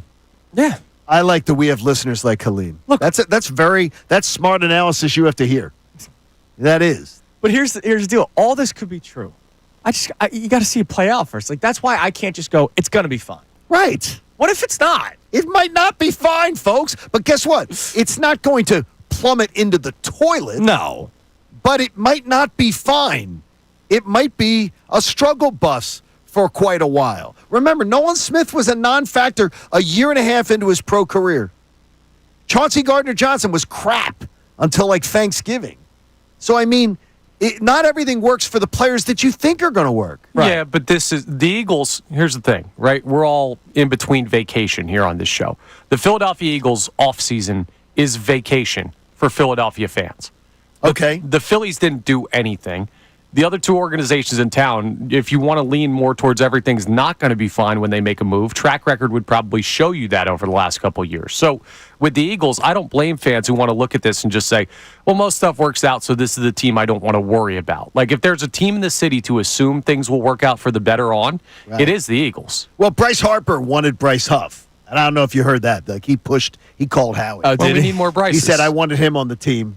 I want him on the team because he's the GM of the Phillies. What else we got on the text line, Connor? All right. We also have a check-in here. No name on this one, but they are not as happy with the offseason. They say, I know we are letting Howie Roseman cook, but I don't know if I can eat at this restaurant right now. Oh, my gosh. Seriously? Well, hold we on. just did the exercise. The 5 most important players on defense are back.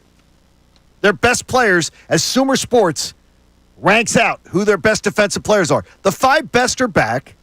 And their entire offense is back. Yeah. Like, what are you talking about? And here's the deal. How can you not eat at that restaurant? You don't even know what he's cooking. Yeah, the Exactly. restaurant isn't open yet. Go to the restaurant, and maybe the meal that's put in front of you is delicious. Do you eat specials? Depending if it When the really waiter or waitress if it catches my ear, I'll. gives you specials, do you ever eat them, Connor? Nah. Well, you know see, me. I'm a pre-check menu guy. I like the tried and true menu items. Like, I'm a tried and true guy. I go back to a place. We're going back to a new spot tomorrow night for dinner. I've only eaten here once. Yeah. But I already know that menu, and I'm going back for what I had last time. Wow. Because I liked it so much.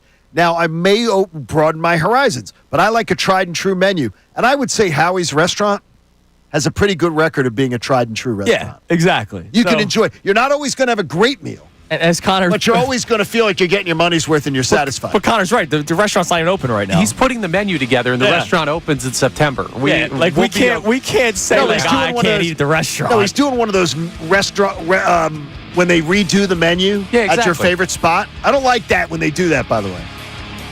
When they add 1 or 2 things, it's fine. Yeah, I don't want to see additions. the brand new menu. Yeah, I agree with you because Like, where'd sometimes the there's cook something go? that you like and then it's gone. Yeah, where'd your chef go? And why didn't you pay him? Free agency? You lost him? All right, coming up next, there's a bidding war.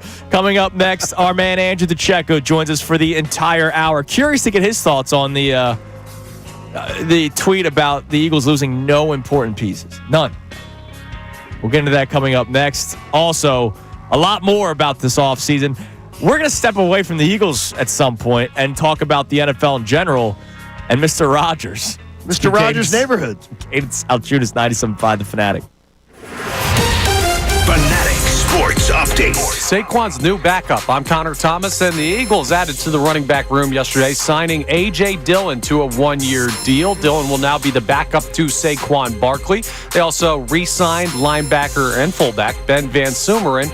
And those are kind of backup or ancillary moves. If you're waiting for that splash move that Howie Rose has become known for, well, ESPN's own Tim McManus joined the best show ever to talk about that not being likely for this offseason. Eagles fans have come to expect Roseman to come up with a big splash. It doesn't really feel like they're in that position right now. The core players, that's the focus. Much of the star power is already on the team. Now, we know that Howie can have surprises up his sleeve, so we'll still keep an eye out as free agency continues in the NFL. The Sixers fell to the Raptors 118-105 last night. They're going to host the Pacers tomorrow night, and the Flyers host the Tampa Bay Lightning tonight at 7 p.m. That game will be live here on 97.5 The Fanatic. Andrew DeCecco will join the guys coming up and stay for the entire 8 o'clock hour. Kevin Nagandi of ESPN will join us at 9:25. This update's brought to you by Hand & Stone. Pricing starting at just $79.95. There's no better time to unwind and relieve stress. Find the spa nearest you at handandstone.com and experience the ultimate in relaxation. I'm Connor Thomas for the home of the 76ers and Flyers, 97.5 The Fanatic and 97.5thefanatic.com. Ricky Batalico. I understand.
today is RIM. RIM for the Fanatic knockout spot. Go to 975thefanatic.com. Go to the contest page. Enter the keyword RIM from now until the end of the show. And one lucky winner will win a pair of tickets for the Sixers-Wizards game on March 26th, and then the spot and knockout after the game. And with those two teams, the scouts are staying for both teams to watch knockout. So they're going to be there. They might find a player or two. Yeah, you never. They're getting ready know. for they're getting ready for the draft lottery. By the way, I just had to update this morning. Sixers are in 5th right now. Oh yeah, it was a big win last night. Don't screw it them. up, boys. Don't screw it up. Big win for them last night. You're in 5th. And if you're just following along, wins are losses and losses are yes. Flyers are wins 7th. or losses. By the way, Flyers are 7th. Now Liv's going down to the game tonight, and I'm telling you right now, this might sound like a bad fan. I have loved what I've seen out of the Flyers this year. Torts having that team at 500 going into March is great. They're 7th right now. They could plummet easily down to 5th or 4th. You know what's amazing, And I Johnny? hope they plummet. You know what's amazing? Today around 9:25, we have Kevin the Gandhi on. But I will also be asking you a Flyers question. Okay, good. But it's more so a fandom question. Okay, that's cool. That's fine. And it's to what you were just talking about. Well, I had a phone call with a college student who would love to get into sports talk radio down the road. And he said something about the Flyers. And I was like, really? We'll get into that later on the show. Well, I like that. But we have Andrew the Checo here right now, so it's time for more football, man. Andrew, good morning. What's going on, brother? Good morning, guys. Great to be with you. Third time this week. Third that's time a this lot. week. This better be the charm. It feels like it's New Orleans all over again. Yeah, We missed we're it. glad to have you. We love hanging out with you. Likewise. So we're obviously talking about the offseason and the free agent beginning period yesterday officially, but obviously legal tampering on Monday. So you're a journalist. You're an insider. All right. So I know this is not you talking as a fan, but you do respect what Howie Roseman and Vic Fangio have been able to accomplish in their 1 year together, but obviously Howie Roseman in his time as the GM of the Eagles. How should people handle their faith in Howie and Vic Fangio while also realizing what their first emotions were? So I go back to the Chauncey Gardner-Johnson trade. And even though we may now see a vision, in the immediacy of that trade happening, social media, people were not happy. It was an uproar. And then like an hour went by, and the same people that were upset started going, yeah, but you know what? It's the Eagles, man. Go Birds. We read the tweet from the Troutman saying that the Eagles lost no important players. Wow. Well, he's documented the last 4 seasons finish exactly. Well, hey. I said if he saw at 10-1, I guarantee he did not see the collapse coming because nobody did. So that collapse. How do you balance sort of the faith in Howie and Vic Fangio to figure it out, which they deserve your faith. They deserve your trust.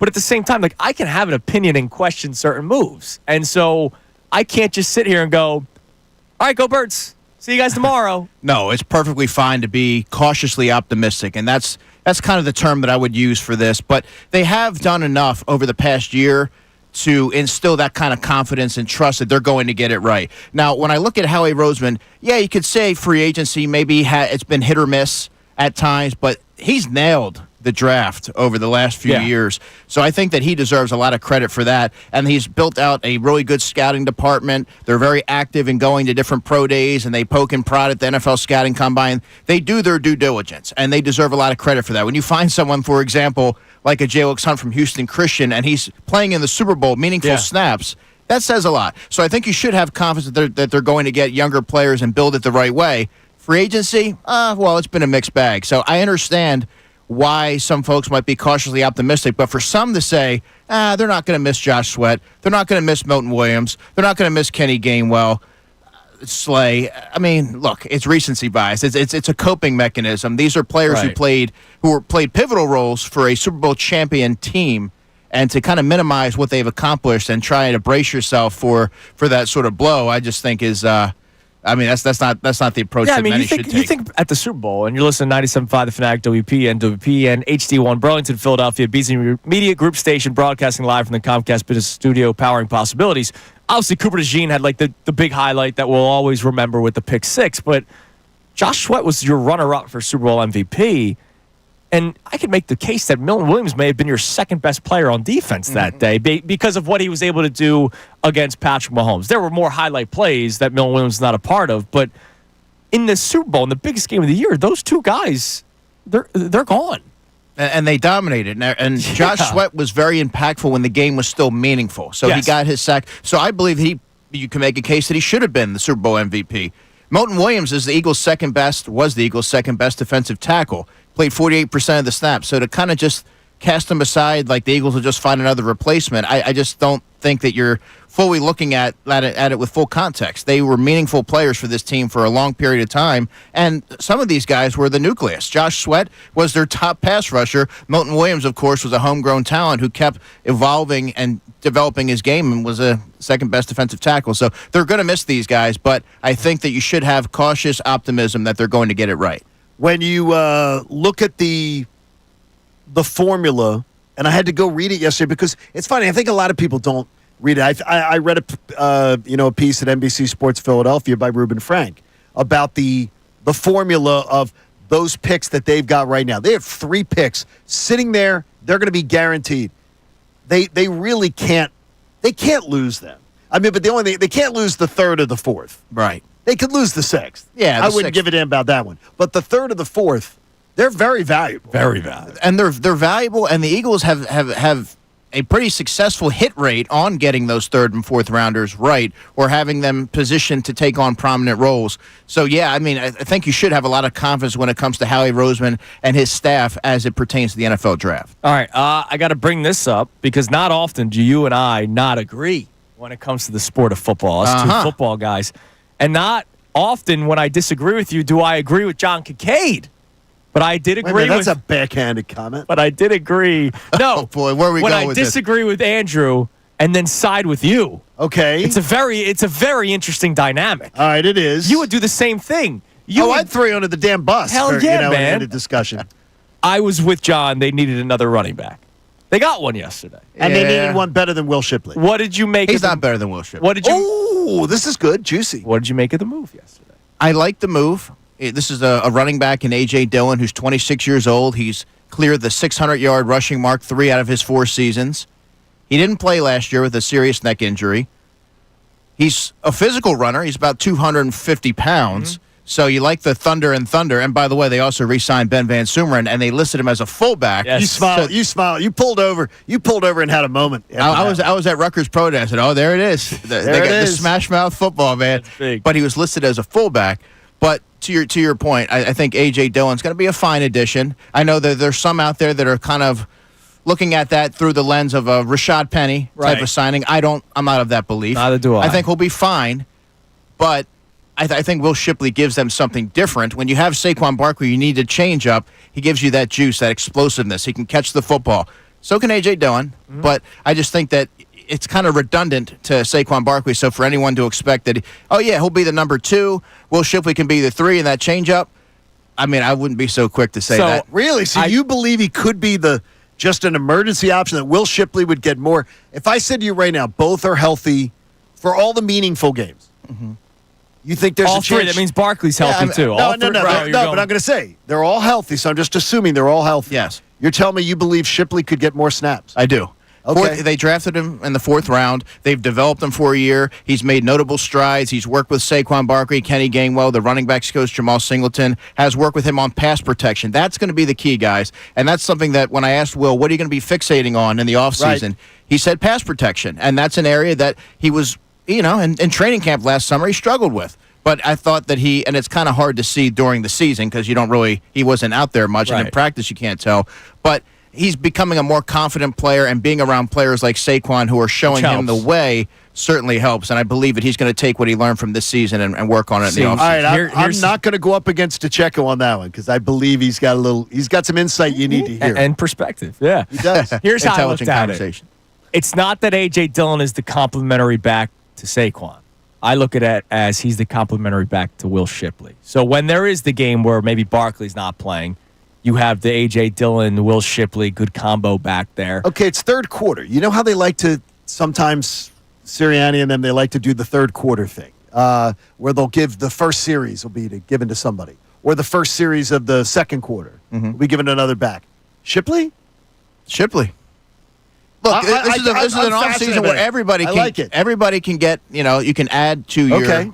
I think he's going to get stronger, and he needs to add some more weight to get bigger physically. Sure. But I think pass protection is going to be where it comes in because A.J. Dillon is a competent pass protector, and he can catch the football. Yeah. I looked at those numbers last night.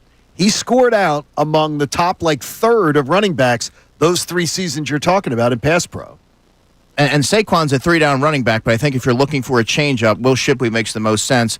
A little bit redundant with the A.J. Dillon, and I think he's probably best suited to be that closer if you need him to be, or that third running back and provide insurance and give them another veteran to that room. But they drafted Will Shipley in the 4th round, and they talk about playing younger players and development and all that, so here it is. See, I got sights of the old New York Giants trio. What was it? Brandon Jacobs. Earth, Wind, and Fire. Ahmad Bradshaw, right? And Derek Ward. Yes. Brandon Jacobs, an old neighbor of mine. Old neighbor of mine, too. Who wasn't? He went down there. Lived next to everybody. They all lived down there. But it's amazing. That's what I see. And, oh, by the way, I'm a little biased. I wanted the Eagles to draft A.J. Dillon. Okay. They selected Jalen Hurts. Quadzilla. That's Exactly. All right, coming up next, I saw a report of a specific team that could be in the Dallas Goddard market. I will tell you who next. We'll check our text line. Andrew DeCecco's with us for the entire 8 o'clock hour today. It is Kincade and Salciunas, 97.5 The Fanatic. The Philadelphia 76ers. Sixers win.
We do.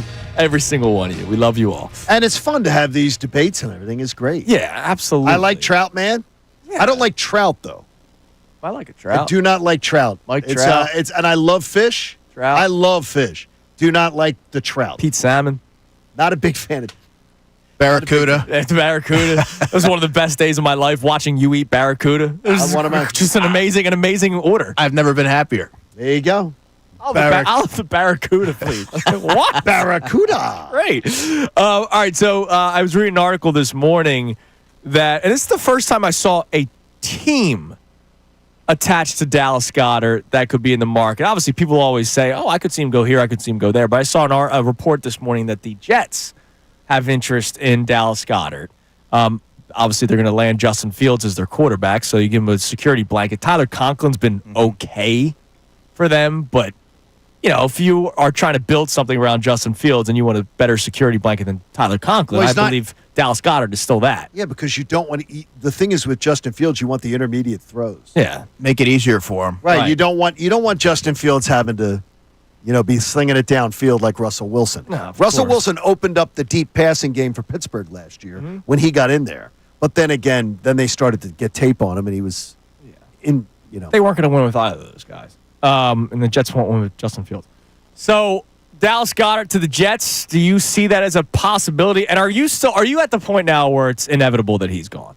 It's starting to feel that way. Yeah. Especially when you look at how they've shed players that we didn't even expect, like C.J. Gardner-Johnson. I think Dallas Goedert, that's the elephant in the room. We all know that the Eagles are trying to move off of that contract and continue to build around their younger pieces, and it just feels like not if, but when they move off from Dallas Goedert. Now, do the Jets, would they be a viable suitor? Yeah, they seem to be in on every player. Right. And they never really got it right with Tyler Conklin. Kenny Yeboah from Temple was a player that they drafted, they thought that he was going to be a competent piece for them. So, yeah, that would make some sense, but that would leave the Eagles really, really shorthanded at tight end. That's a position that they're already extremely razor thin at. Yeah, what do the Eagles do? They're going to draft the They're going to draft it. Like it has to. Like that's they're going to have the to draft only option. Top 3 picks. They're not going to draft one in the first round, I wouldn't think. Top 3 picks, you're going to find one. You're going to find a tight end. Yeah, I would imagine it would even be first or second round that they're going to have to do it. You do think first round could still happen? He said it on Tuesday. Because pick 32 is really a second round pick, more or less. And they can also trade back and still get a player like a Harold Fannin Jr. from Bowling Green. I don't think they're going to be drafting in the first round. That's why I'm worried about draft night. Because you stay up till dark 100, and the Eagles end up making that trade at the end, and I see them doing that. I still remember the Lamar trade. We had a draft special, and I forget who was on the air, but we had 2 poor suckers that were on the air for like 4 hours, and then it was like, they trade the pick. But I feel for you guys. That'll do it for That's it. I feel for you guys. Like, they draft a player late at night. You guys are the first to get to talk about it, and you might wait up all night and then have nothing to talk about. Haley and I were at the Flyers draft last year. We were out at the NHL draft in Vegas, and the Flyers make their pick, and they get a pick in the top 10, and they make their selection, and then I sort of get some word from some people I trust that, they're done for the day, but they have like the second to the last pick in the draft because they had Edmonton's. Yeah. And we waited there the whole time. And then they traded it right while they were on the clock. I'm like, you got to be kidding me. I could have been at the blackjack table. I think Mason Taylor from LSU would be a really good pick for the Eagles. And realistic. Harold Fannin from Bowling Green. Scott Loeffler, the quarterback's coach, obviously is very familiar with Harold Fannin. What about the other tight end? Terrence Ferguson from Oregon? No, the one I'm speaking of is the tight end in Vegas. Oh, Michael Mayer. He's Notre Dame, right? I believe he was Notre Dame. I believe so, yeah. I believe he was Notre Dame. That would also make some sense, via trade. He's available. The Eagles will get creative. They'll get creative to fill out that roster. It's not all going to be in through the draft. It can't be. There's too many holes. All right, so I know they're a best player available squad, right? Especially with the way this team, there's a lot of holes right now. If you were to rank your belief of where they target position-wise, first round pick, like Starks is on the board, one of your edge guys is on the board, tight end's on the board. Where are you going? If Starks is on the board, I think they go Starks because that's a player that I think can transform your defense to another level. And he has the Georgia background, of course. Of course. So that I think he would sort of mesh into what they're already building and give you an impact player on the back end and take the football away, kind of like what they've just lost with C.J. Gardner-Johnson. But I believe that they're going to prioritize edge. There's a player from Boston College I absolutely love, Donovan Ezaraku, 6'2", 250, long arms, good bend. Good bend. Look, 16 and a half sacks last year, 20 and a half tackles for loss. This is your favorite time of the year. I love it. I love it. Like, we had him on for 3 days from Radio Row, and I didn't get this kind of juice and energy this is his out of him. fastball. He loves this. Well, my favorite time of the year is March Madness and the training camp. I love training camp. Can I tell you Starks, though? Best, man. Starks, a good story that I got yesterday. I said my old cohorts they broadcast from Georgia Pro Day. And they said that Starks had an Eagles T-shirt in his locker. Oh, that was a gift from some of the Georgia Dogs, featuring some of the ex-Georgia was players. there. And so he had a T-shirt in his locker. You know what's amazing? We might actually be able to live out would this Georgia team beat the 0-16 Lions? Like, we might actually be able to live that out because they're drafting everybody from Georgia. So there might come a time where we can actually have that conversation. That is really hilarious now, you say that. There's another connection that I want to get out in front of because we heard the Abdul Carter stuff early on in the offseason. Obviously, that's not remotely realistic. There's going to be the Penn State Eagles fan contingency that here's tight end and says Tyler Warren. Can you just tell people that that's not realistic? Tyler Warren is not realistic. There you go. No, he's going to go. He's going to go what, 15? Probably top 15. Yeah. He's also a little bit older of a prospect. Was he 24, 23? He's 24, yeah. Oh, my gosh. So, see, I've been trying to keep up with my DeCecco stuff. That's good. I'm trying to study ahead. That's good. But I would also would tell you that there's other tight ends. I named Mason Taylor that I'm not going to say he's better, but they're on the same wavelength. And I think that would be a good addition for any team. Good route runner. He can do a lot of things well. That would help that. That would really help. This is why we have him here. By the way, too, if I showed the audience, no notes in front of him. Well, we got the YouTube. Andrew and I have notes in front of us. Yeah. Not DeCecco. He's just spitting this stuff out. He is my notebook. Whatever he says, I go, yeah, all right, sounds good. I don't know why I remember this stuff, but there you go. You're a football guy. That's all there is to it. All right. Sounds that way. Coming up next, I saw a tweet yesterday about Aaron Rodgers that made me laugh, and also, obviously, how desperate teams are. Also, we're going to get Andrew's thoughts on what we were talking about earlier with the 49ers. And maybe the Eagles are trying to avoid being the San Francisco 49ers. It is Kincade Salciunas, Andrew DeCecco with us for the entire 8 o'clock hour here on 97.5 The Fanatic. Fanatic Sports Update. An addition for the Eagles. I'm Connor Thomas, and the first couple days of free agency saw a lot of players leave Philadelphia via free agency. Yesterday, the Birds made an addition signing running back A.J. Dillon to a one-year deal. Dillon will now potentially be the backup to Saquon Barkley. He'll join the running back room with him and Will Shipley. They also re-signed linebacker/fullback Ben Van Sumeren. If you're waiting for that splash move that Howie Roseman's become known for, well, Tim McManus joined the best show ever yesterday and talked about how this may not be the offseason for it. Eagles fans have come to expect Roseman to come up with a big splash. It doesn't really feel like they're in that position right now. The core players, that's the focus. Much of the star power is already on the team. Doesn't mean we won't still be watching for what Howie Roseman and the Eagles could do. The Sixers fell to the Raptors 118-105 last night. They'll host the Pacers tomorrow night. Flyers host the Tampa Bay Lightning tonight at 7 p.m. That game will be live here on 97.5 The Fanatic. Andrew DeCecco remains with the guys for the rest of the 8 o'clock hour. Kevin Nagandi will join us coming up at 9:25. This update's brought to you by Groundworks, your expert for basement waterproofing and foundation repair since 1997. Book your free inspection at groundworks.com. I'm Connor Thomas for the home of the 76ers and Flyers, 97.5 The Fanatic and 97.5thefanatic.com. Bill Colarulo. I do trust Howie Roseman. I think he's the best general manager in the NFL. But at the same time,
honestly, especially when we have Andrew DeCecco here. We just went through tight ends and safeties. It was an amazing segment. Frothing. It was a great segment. But I do want to step aside from the birds for a second and just talk about the NFL in general and the just desperation that some teams have right now. And so yesterday, I'm scrolling through Twitter after the 4 o'clock window opened up, and I see a tweet that Aaron Rodgers is choosing between, it was the Steelers and the Giants. He's choosing.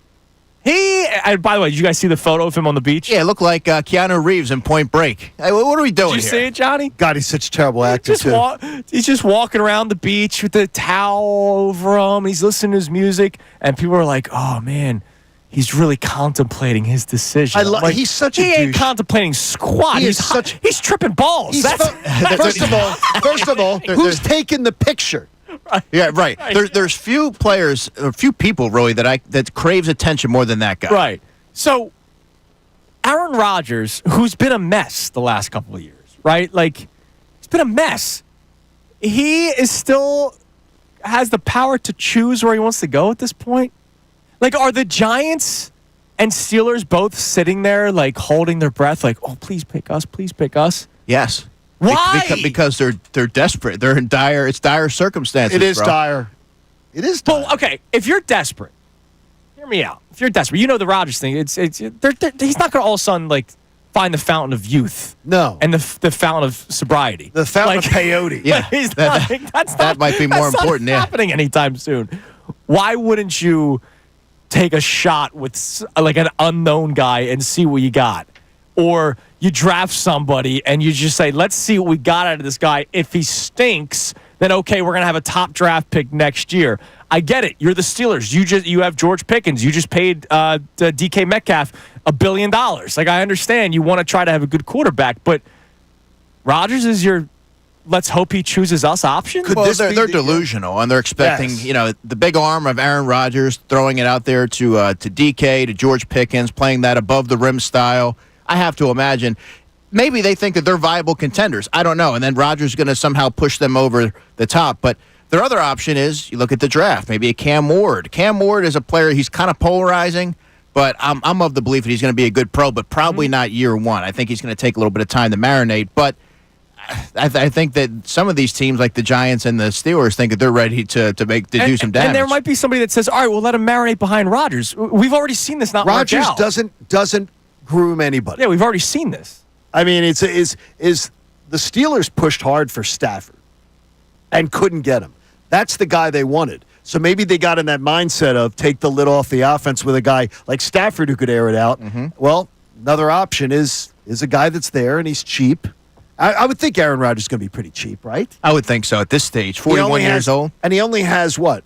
The only options are Giants and Steelers. Yeah, and when you don't have much of a market, the market dictates. It tells you what you're worth. Right. I'd love to see him go to the Giants. That, to me, would be the most fabulous punchline of all time.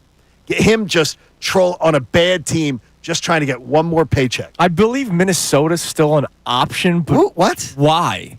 Why is Minnesota an option? I didn't heard that. Really? Well, there were a lot of people that are making the jokes that if he goes there, it's the Brett Favre. Yeah, but he's not. Minnesota's not looking at him. They wouldn't have let Sam Darnold go if they weren't ready to give the keys to J.J. McCarthy. Right, and it's not. And Rodgers isn't going to be a backup. No, I think the Giants is probably the most realistic destination for Aaron Rodgers. So we're gonna. We'll get to see him here in this market twice a year. I would love to see it. I just you're trying to instill a culture. I know we throw culture out willy-nilly, but look, the Eagles legitimately have one, right? We talk about the Miami Heat. But they didn't have one a year ago. Yeah, well, it got better.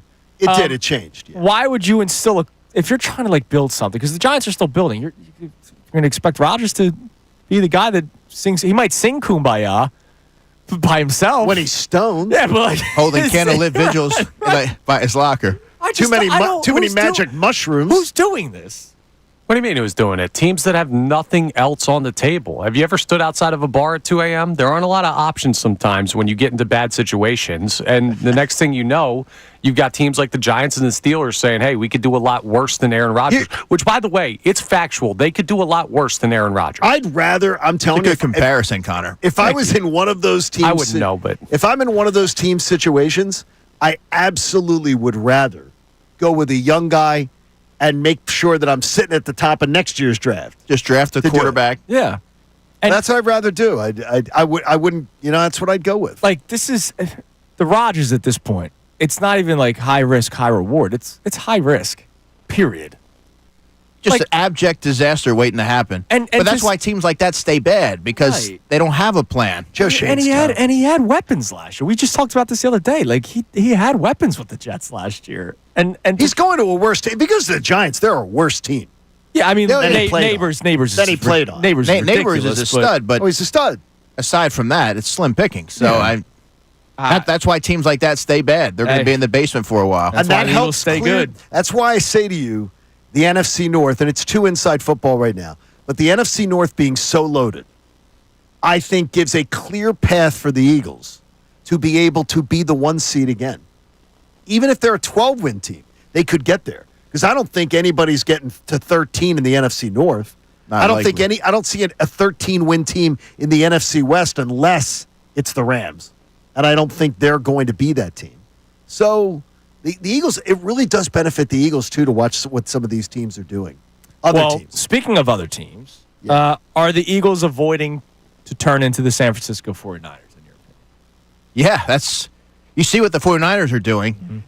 They are taking a dramatic step back, and it's tough to see a clear path for them to get back to prominence. But the Eagles are ensuring that they don't have this because they're really coming apart at the seams, the San Francisco 49ers. The Eagles are trying to make sure they keep their infrastructure in place, keep that nucleus intact so they can be a viable force for years to come. And look at the similarities. The questionable quarterback, obviously Jalen Hurts is now cemented himself as a winner, but there are questions surrounding him. There's questions surrounding Brock Purdy, Christian McCaffrey, Saquon Barkley, offensive line. There are similarities between the two teams, but they're going in different directions, right? Yeah, I think right now with this Eagles team, even if they do nothing on offense, they're already locked and loaded. That's a star-studded offense. Right. Defensively, I believe that Howie Roseman and his staff is going to get it right because their track record as of late suggests that. And it's all about the future and setting them up so they can be that team that everybody was talking about, potential dynasty. You want to lock up Jalen Carter? Well, this is giving you that opportunity to do that. You want to keep Reed Blankenship in place for a while? You want to keep Cam Jurgens in place for a while? Well, there you go. Howie Roseman is really making sure that they're able to do that. Just get Christian McCaffrey out of the NFC. Not that I think the 49ers are going to be a real threat or anything, but I'd love to see him. If they're going to trade him, just get him out of the NFC. Yeah. Because I think that would if he even stays healthy. I think that would, Crystal McCaffrey, sometimes he gets a little, you got to treat him very carefully. I felt bad when the injury happened, the second injury. Like I did. He came back. They just always happen. Always happen. He gets dinged up. I mean, this guy thinks Joel Embiid sits out too much. It's incredible. What do we have on the text line this morning, Connor? Nothing about Joel Embiid, thank goodness. But we do have a bunch of people checking on the Eagles' offseason so far. And John V. is not happy with the offseason so far. He says, I would have liked one of the two corners we let go to stay. Also, moving Chauncey Gardner-Johnson seemed unnecessary. All else is okay, I suppose, because of money, but I don't like those moves. If you didn't do the Bryce Huff contract, you could have had Chauncey back, and you easily could have had Rodgers back. So when people say, trust Howie, part of the reason the books are in bad shape is because of that terrible decision. Yeah, but it's tough to look at that Bryce Huff move in a vacuum because there were, like I said yesterday, there were a lot of teams that were in on him, so it's hard to fault the Eagles. They went for the best pass rusher on the market, and it didn't work out. But they tried to make an improvement, and look, the team believes that the story has yet to be written on Bryce Huff. We'll have to wait and see on that. But to is your it point, a horror story? A love story? I mean, I need to know. A romance novel? Because I could easily see with another year Vic Fangio making him, because I do believe next year, I said the over 5.5. Mm-hmm. I'll go over 5.5. Vic will do some sort of magic.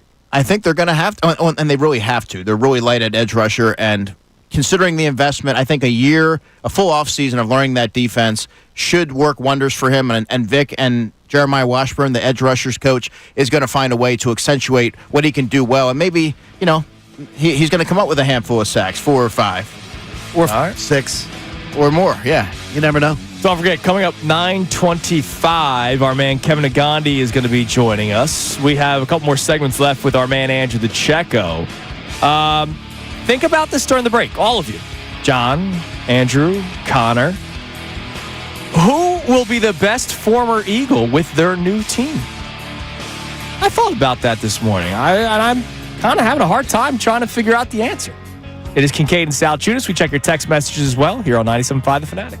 97.5 The Fanatic's Knockout Tournament is back Wednesday, March 26th. It's time for you to shoot your shot on an actual NBA basketball court.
Kincade Salciunas on this championship Thursday.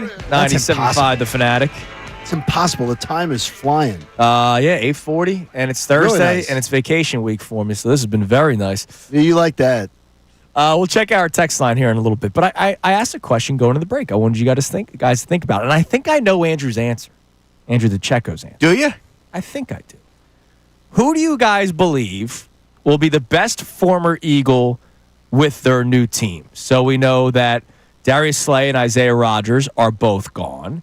Chauncey Gardner-Johnson, of course, with the trade. Milton Williams and Josh Sweat signing their deals. Milton Williams to the Patriots, Josh Sweat to the Cardinals. Oren Burks, backup linebacker to Nakobe Dean, goes to the Cincinnati Bengals. Did I miss anybody?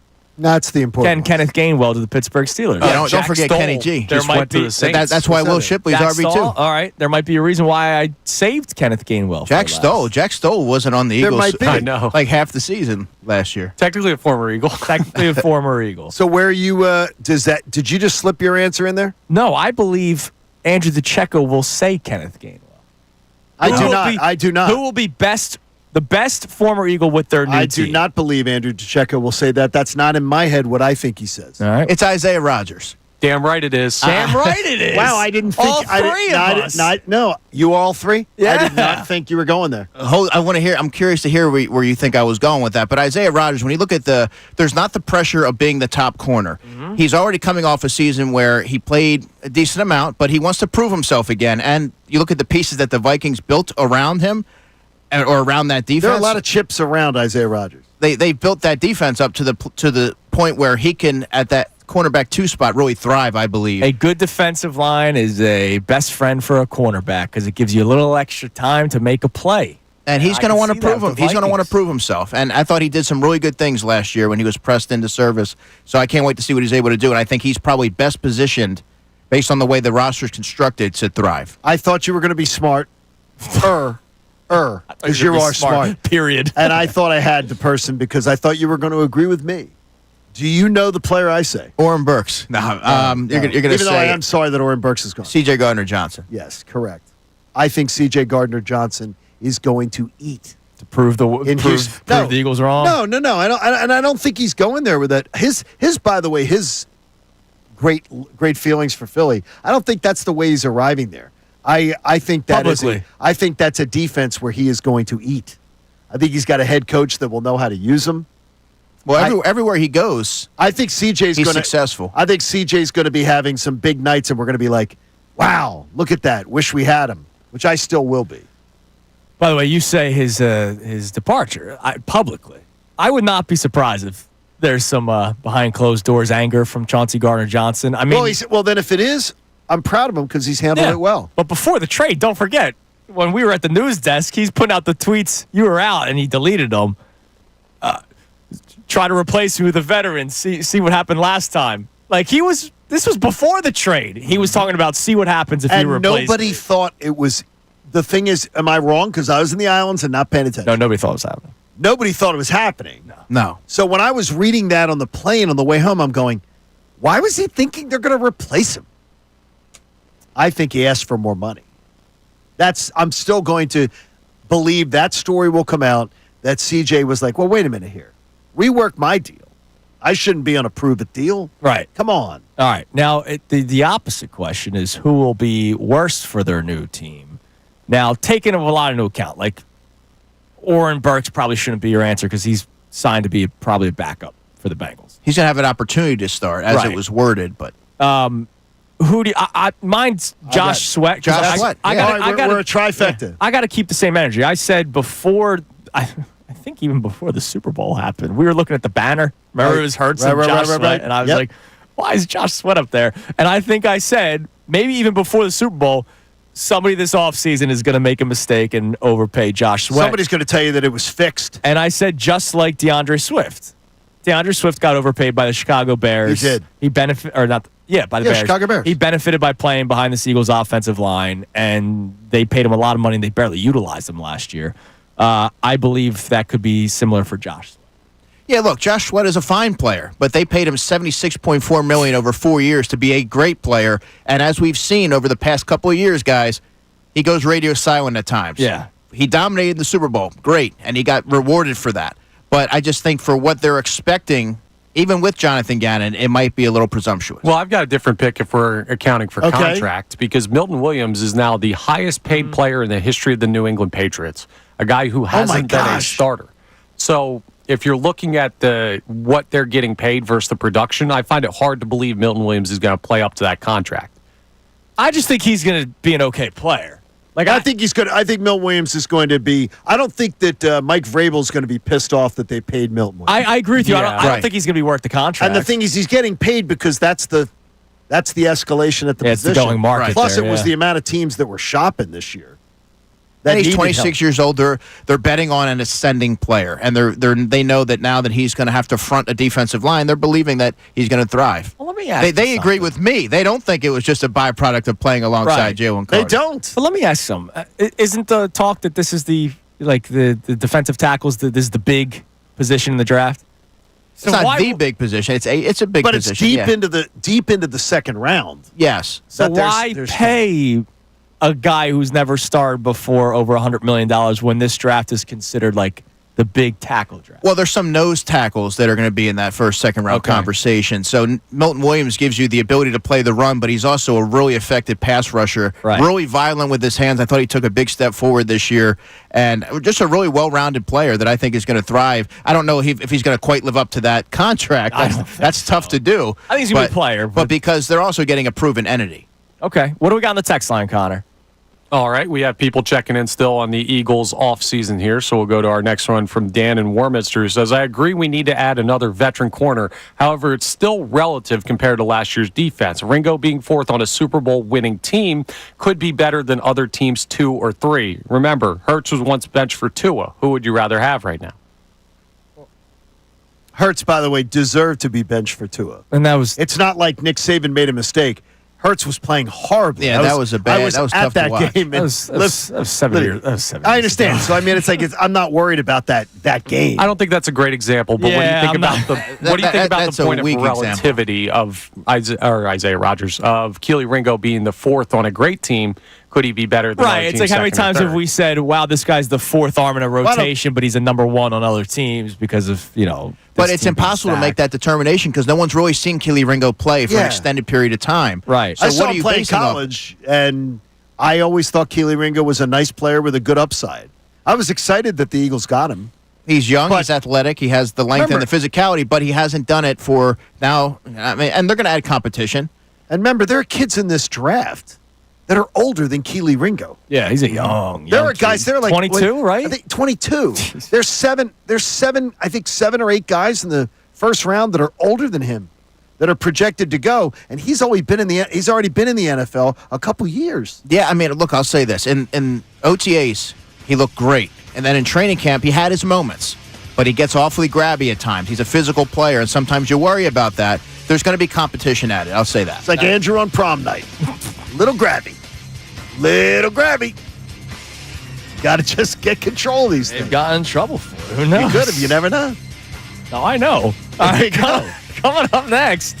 How did you know which Andrew I was talking about? We got another. I guess I had myself. We got another segment with Andrew DeCecco. He already mentioned it, but it was a big day for Andrew DeCecco yesterday. A true football guy loved the move the Eagles made yesterday, bringing back one of their own. It is Kincade Salciunas here on 97.5 The Fanatic. Fanatic Sports Update. Eagles upgrade the backfield. I'm Connor Thomas, and the Birds made a couple moves in the backfield technically yesterday. The big one was signing running back A.J. Dillon to a 1-year deal, who will now add depth behind Saquon Barkley. But they also re-signed linebacker and fullback Ben Van Sumeren. Now, these are smaller depth moves, but if you're waiting for that splash move that Howie Roseman's become known for, Tim McManus of ESPN joined the best show ever yesterday to talk about the chances of that happening. Eagles fans have come to expect Roseman to come up with a big splash. It doesn't really feel like they're in that position right now. The core players, that's the focus. Much of the star power is already on the team. We'll keep an eye out as free agency continues if there is a splash move to come. Sixers fell to the Raptors 118-105 last night. They'll play the Pacers tomorrow night. Flyers host the Lightning at the Wells Fargo Center this evening at 7. That game live here on 97.5 The Fanatic. Andrew DeCecco will stay with us for another segment, and Kevin Nagandi of ESPN will join us coming up at 9:25. This update's brought to you by Bank of America. Whether you run a local shop or a global enterprise, Bank of America gives you access to business solutions to make every move matter. What would you like the power to do? Find out at bankofamerica.com/banking for business. I'm Connor Thomas for the home of the 76ers and Flyers, 97.5 The Fanatic and 97.5thefanatic.com. Vacation? Business trip? Don't worry. You can still hear all your favorite Fanatic shows no matter where.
Kevin Nagandi joining us coming up at 9:25. Today's headlines at 9:15ish. So with sandwiched in between. CT18. I have a potential story. What? That if you do not get into it, I will bring it up. Are you making the headline or you found this? No, I found this yesterday. okay. I actually sent it to one of my buddies Okay. to get his thoughts on it. So that will maybe Connor brings it up, and if not, I will bring it up. Is it Okay. about the box demon? No. Because we're talking about the box demon. I love the box demon. I did see this story. Yeah, you're going to hear about it. I love this I'm story. looking forward to it. Don't Google it. That's what No. they called Salciunas in college. Okay, that's unbelievable. During the commercial, Andrew's like, I would like to know your previous life. And I said, there was a previous life. I grew up quickly. There was a grew up previous quickly. life. I'm very proud of where I am at now in my life. And there are people that are probably like, really? You're an idiot. Like, yeah, there's probably a reason why. Probably you're an idiot. All right. I can attest to that. Big day yesterday. I disagree. for you. Yeah. There you go. Big day yesterday for you. Ben Van Sumeren is back. Oh, yeah. That was. So you big don't day. have to get a new jersey now. Listen, he was an exclusive rights free agent. So Teams were probably like frothing at it. 1 year deal. He was never going to go anywhere else. That was my Yeah. understanding. He loves Philadelphia. He's made that very clear. He likes being in Philadelphia. He likes playing for Philadelphia. He loves the fan base. And they labeled him as a fullback. So that's interesting because I thought that was just a thing that came over when Kellen Moore became the offensive coordinator. But it seems very much like they like what they saw from him in the limited opportunities. And you talk about Saquon Barkley and A.J. Dillon. They weigh 250. Well, not Saquon, but A.J. Dillon weighs 250. Well, Van Sumeren gives you that jumbo package where he's gonna pave the way, man. So they're going strictly fullback with him. Yeah, they announced him as a fullback. Period. Like, end of story. Like, he's not playing. He is now a And unfortunately, special teams. Obviously, he'll be on special he'll be on teams. special teams. Special but for, teams, for solid me, court, solid contributor. and for me, I'm like, because I was adamant that he was a really talented linebacker, and I still believe that if he had the opportunity, he could be a third linebacker and contribute because of that athleticism. So it was kind of just like, How? So this is fascinating to me because he did play both in college, but he comes out of college more linebacker. The fullback thing came out of nowhere last year. Is that a him decision? Is that this is what the team told you? Is this Vic told you you're not good enough for how that wasn't even his decision. Like Right. he has that background, that versatility, and they tried him there.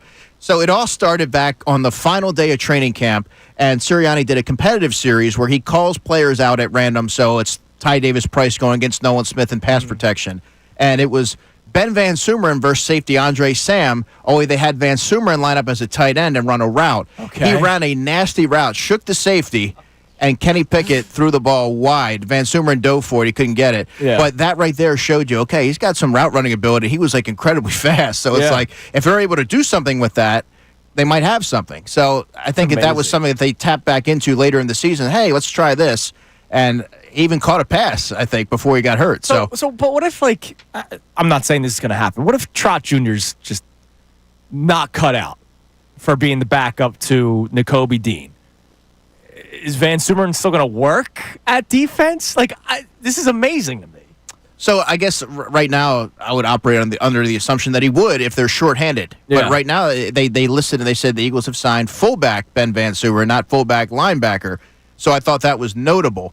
And look, he's still working his way back from a knee injury. He suffered a knee injury in November during a practice. But my understanding is that he's ahead of schedule and he should be ready for the start of training camp. He's on track. Was it an offhanded comment or do you believe a real statement when Vic Fangio said Trot Jr.'s his time could be now? Right. It ended up not being. Oren Burks took those snaps for the majority of them.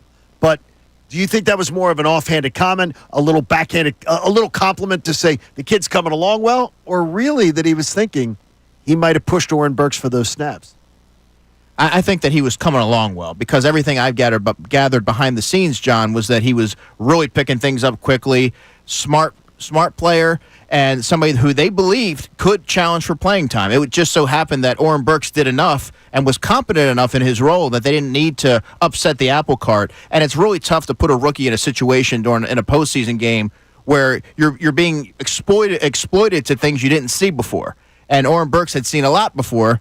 So I think it sort of just came down to that. If there were regular season games at stake, I think you might have seen Trotter work in. I'm just saying, there's too much Travis Hunter talk. How come there's not enough Ben Van Sumeren talk? Well, listen. Both two-way players. You could ask me about any player, 1 through 70, and I'll be able to tell you the synopsis. You're listening to 97.5 The Fanatic, WPEN, HD1, Burlington, Philadelphia. Like a see and say. A Beasley Media Group station broadcasting live from the Comcast Business Studio, powering possibilities. Are you too young to know what a see and say is? Yeah. No, man, the cow says moo. Yes. It's a little circle you thing. turn the dial towards the animal. Okay, I know. That's what DeCecco is. You just point to the roster player, pull the string. Yeah, you want to talk about Andre Sam, Lewis Seen, Tristan McCollum? I got you. Lewis Seen is a guy that we're not talking enough about. Another former first-round pick, right? I'm telling you, Seen's a guy. Now, I'm biased because I watched him in college and I liked him. I'm telling you, he's a guy that could potentially end up being He is, something. but like I got this one comment on social media where it's like, because I mentioned Andre Sam's a player that I'm going to look forward to seeing in the offseason because Christian Parker and other players have mentioned him as doing some really good things behind the scenes. And they're saying, well, he's on the outside looking in because Seen's making the roster. Okay, I know he signed to the 53 late in the offseason or late in the season. Yeah. But players do that all the time. It's to stop them from another team signing them to a futures deal because their season already ended.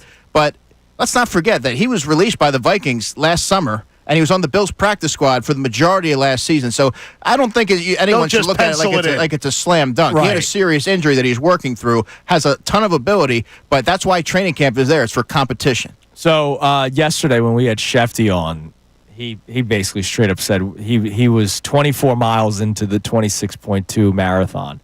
There really wasn't much yesterday. It was dull. I thought it was really dull.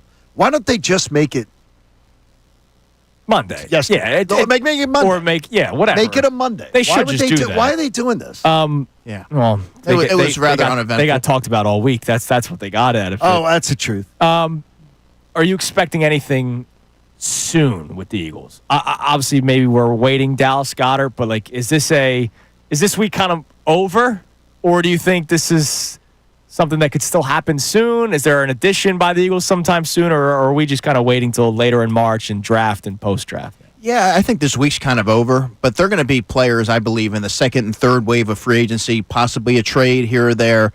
I was talking to a source yesterday that they are kicking the tires, nothing more. It's kicking the tires only on Trey Hendrickson. So, we'll have to wait and see what happens there. But they're going to make a move. Howie's not going to sit on his hands and be complacent. You can rest assured about that. Likelihood of Hendrickson. It would have to meet the Eagles. It's very low. Yeah, it's very low. So they're kicking the tires. He's going to get paid too. Yeah, so kicking the tires only, that's what you would expect the team to do because of how talented Trey Hendrickson is. Any chances he's Ojulari? We talked about it the other day. That would be way more realistic. Because guess what? You'd give up the sixth compensatory. If you sign the money. I think you have to. 24 years old, has like plenty of ability now and you'd give familiarity. up one of the compensatory picks, but it'd probably be a sixth. You wouldn't give up. He's not getting the money.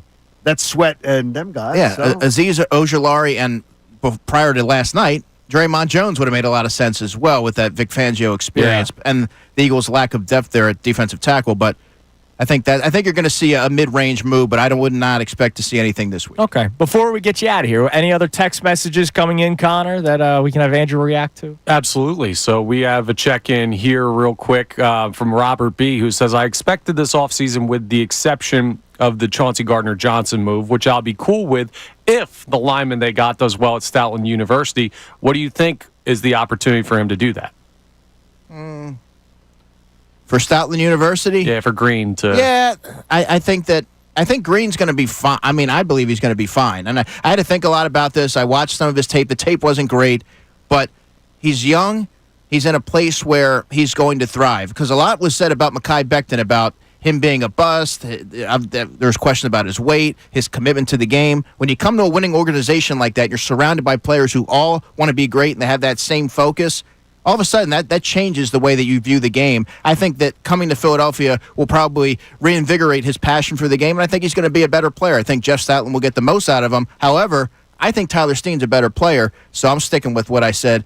I've been really consistent with that. I think Tyler Steen's going to be the right guard. All right. Andrew, thank you as always, man. It's been a fun week having you in studio the last couple of days. Yeah. Thank you, guys. Glad you join us next week, too.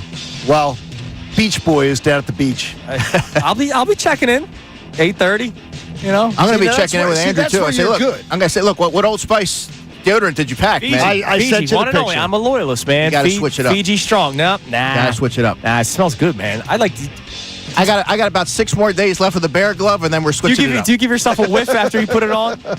No. Oh, I always do. I do, oh, you're I terrible. always Do do. they make a Clearwater scent? Yeah, Yeah, you could use it. I got Fiji. There's a Same palm, thing, right? There's a palm tree on the The Fiji of the Americas, container. Clearwater, Florida. Yeah, exactly, man. Hey, it's my happy place. Pipe down over there. All right, coming I'll up be next. positive.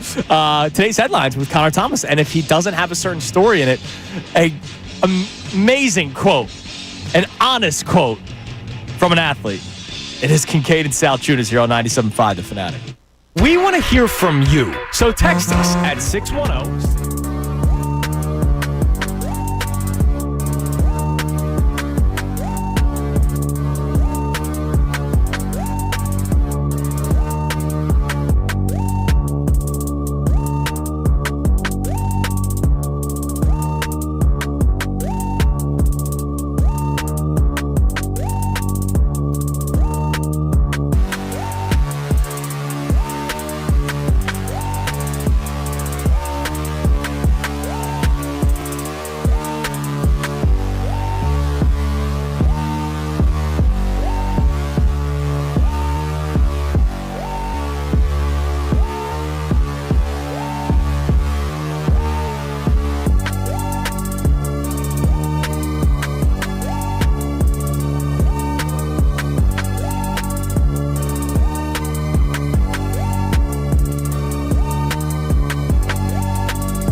a dumpster in a bag. You can get yours today at Home Depot and Lowe's. You need details? Go to Bagster.com. All right, momentarily, we will do today's headlines with Connor Thomas. But in case you're just tuning in, we obviously had that incredible hour of football talk with Andrew DeCecco. The football talk continues. Really enjoyed it, though. How do you handle your faith in Howie Roseman and Vic Fangio while also having your own personal feelings and beliefs and emotions to decisions? Because I saw people upset when Chauncey Gardner-Johnson was traded, and then an hour later, the same people were like, "Oh yeah, but you know what? Now that I thought about it, Howie's Howie.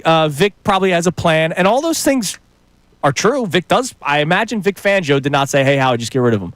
They have a plan in place, but I wonder why people can quickly change their opinion just because they have to agree with the Eagles. You don't have to agree with anybody. Nobody requires you to do it. You don't have to. You don't have to just be you have a bobblehead. Yeah. Everything the Eagles do or appear to be the worst people, though, that do it as far as the criminals of the 280 characters are those who say, take a reasonable position of critique when they're getting critiqued, and they find somebody that does that, and they say, well, no, I'm just going to hate on everything the Eagles are doing. It's not what you're doing. No. You're being a reasonable. Yeah, we had the guy text in critic. saying, "Oh yeah, it sounds like fun hating everything." I don't hate everything. Don't hate everything. Just be a reasonable critic. I do hate the Chauncey Gardner-Johnson trade, though. Oh, yeah, I do too. All right, you can text in with your comments on it. Kevin Nagani joins us coming up at 9:25. I have a Flyers question that I got to try to fit in at some point. If not today, I'll get it in tomorrow. Okay. But it is time now for today's headlines with Connor Thomas. Today's headlines with Connor Thomas. Brought to us by who? Our friends over at Lundy Law for over 70 years. Lundy Law has been fighting for injured people. If you need them, remember the name Lundy Law. Your injury lawyers, visit lundylaw.com. That's lundylaw.com. We may need their help with the first story here in headlines because we have some interesting activity going on up in North York. I'm not sure if you saw it, Salciunas, but I know that John's seen it. We have I was in York last month. I was in York last month. Yeah. John's seen it. Seen it. The box demon. I have seen. Yep. So I have not heard of this. This person going around in this weird mask. It kind of looks like the head of a flower, and they're going up to random people's doors in North York, talking to their Ring doorbell, and then leaving a box on the porch. You got to hear the audio. Oh my God! I just saw the photo. That is terrifying. Listen to the audio. It's creepy. I am the box demon. I am the box demon. I believe this box is a gift for you. Well, it's a woman. Could you imagine getting that on your Ring doorbell in the middle of the night? And no. Then all she's doing is just leaving an empty box on the doorstep and then just leaving. That is a woman, though, absolutely on that. That's not a male. So we don't behind the face. There could no, be that's a woman's a microphone. That's one of the voice scramblers behind it. No, I don't think it's that. So we got to look out, man. I'm nervous about the box demon, dude. This is terrifying. I got to tell you, I'm a legal gun owner. Someone better not be. Someone better not be getting dropped. Someone better not be creeping around my property. If I get that, hey, motion detected in your yard, and then I look on the camera and I see someone leaking around out there. Good luck. All right, what's scary, the box demon, or do you remember the creepy clown? Oh no, the clown stuff. No, remember that from like 5 or 6 years ago? Dude, I don't play that. That freaked me out, and they were like carrying knives and stuff like that. That freaked me out. Yeah, I don't like that. One person. But this is weird, man. Yeah. This is weird, and that is a woman though. Well, and if somebody's doing this, like you have, like the crazy clown thing was like a trend, even though they were insane. This person might actually be clinically insane. Yeah, it's just a psycho person. This is terrifying. Yeah, so lock your doors up there in North York. We have an updated story here because a lot of people were talking about a month ago about the potential new ownership group or owner of the Boston Celtics who would be put up for sale. Yes. We have a list of groups that are in as finalists, and there is a Philadelphia owner that is on this list. The guy is not Jeffrey Lurie. In the 4 names listed, Stan Middleman, who bought a minority stake in the Philadelphia Phillies, is listed as a potential buyer for the Boston Celtics. Stan Middleman. Go for it, Stan. my former boss at Freedom Mortgage. No, Are you is that kidding me? right? So we may have an inside track to ruining the Boston Celtics. I'll have to put a call in. Is he a Celtics fan, or is he just looking to buy a team? No, I believe he's from here originally. I think he's just looking to buy a team. They own the Freedom Mortgage Pavilion now, formerly the BB&T Center.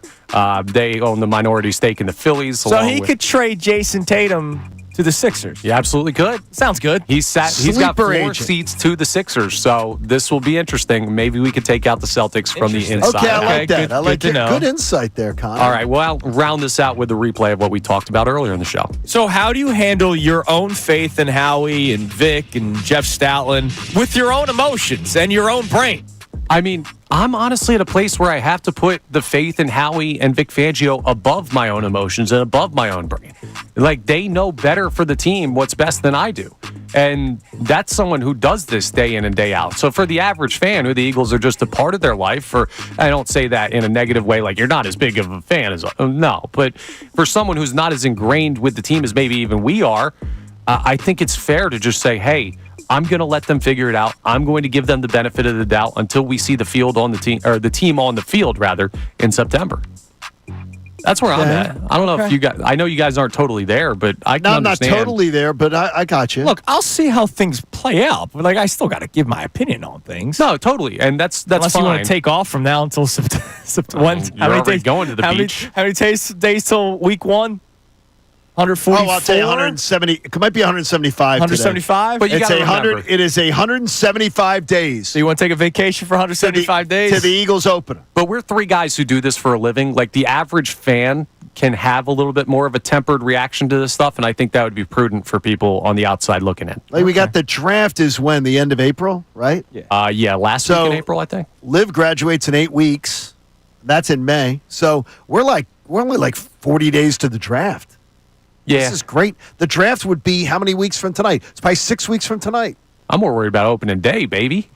That's right around the corner too. Baseball season. You're one of the only people because right now I'm fired up. Been No, real. come on. Dude. It's been a lot of Eagles talk. You guys, I know you how much you love your baseball, and it's awesome. And everybody loves the Phillies, and it's great. We want them to do well. If you're trying to pitch to me that there's any buzz in this town about the 2025 Phillies, Opening I day, think there you will are be spinning. buzz. Yes, but there's no preseason hype for this team. Well, 'cause we know there what was they a are, sellout crowd at Clearwater the other day. So Yeah, They're they're loving always it. sellout crowds. In Once you hear Clearwater. the bell go off. Come on. Oh, you're going to go. all right, real quick. There's one story that I would like to add into headlines. Okay. Thanks to our friends at Lundy Law. Did you see the quote from Toby Lawwell? I don't know how to pronounce his last name. He plays for Virginia Tech basketball. No, I did not. Oh, they're not dancing in March.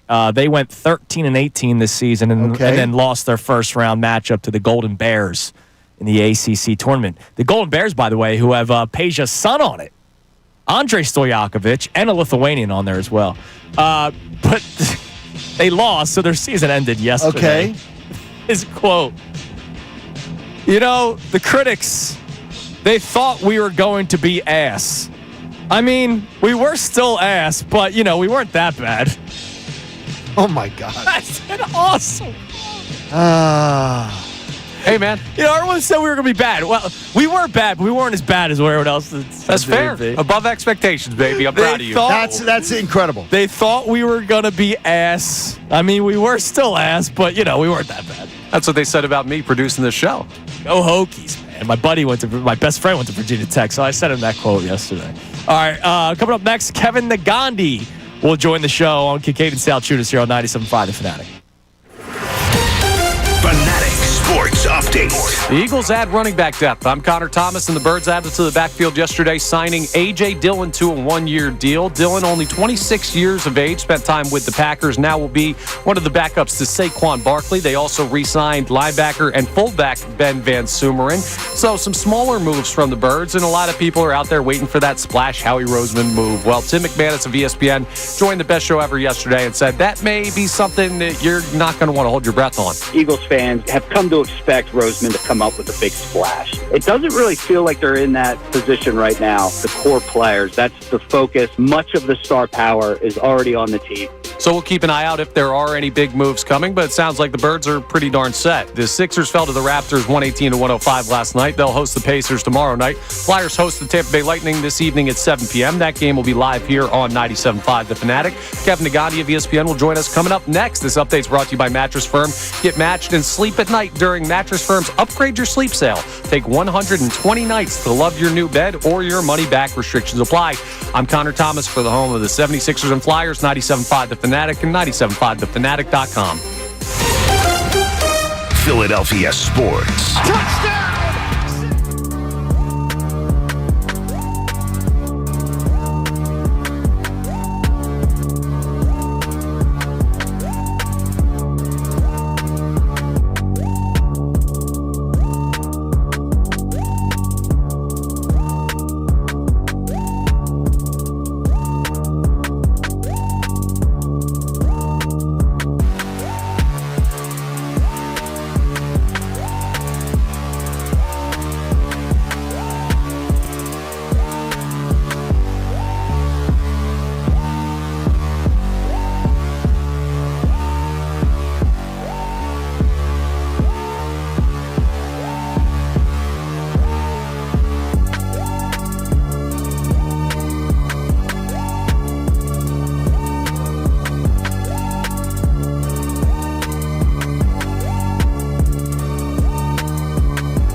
Find the Fanatic on this championship Thursday morning. And now we get to go to the Comcast Business Hotline, where every day in business is a big day. Let Comcast Business help you move forward with what's next. We didn't get a chance to talk to him last week because our man was eating pasta in Italy. The great Kevin Agandi joins us. Kevin, welcome back stateside, my man. Good to talk to you guys. I was one big carb, let me tell you, but it was so worth it. How was it?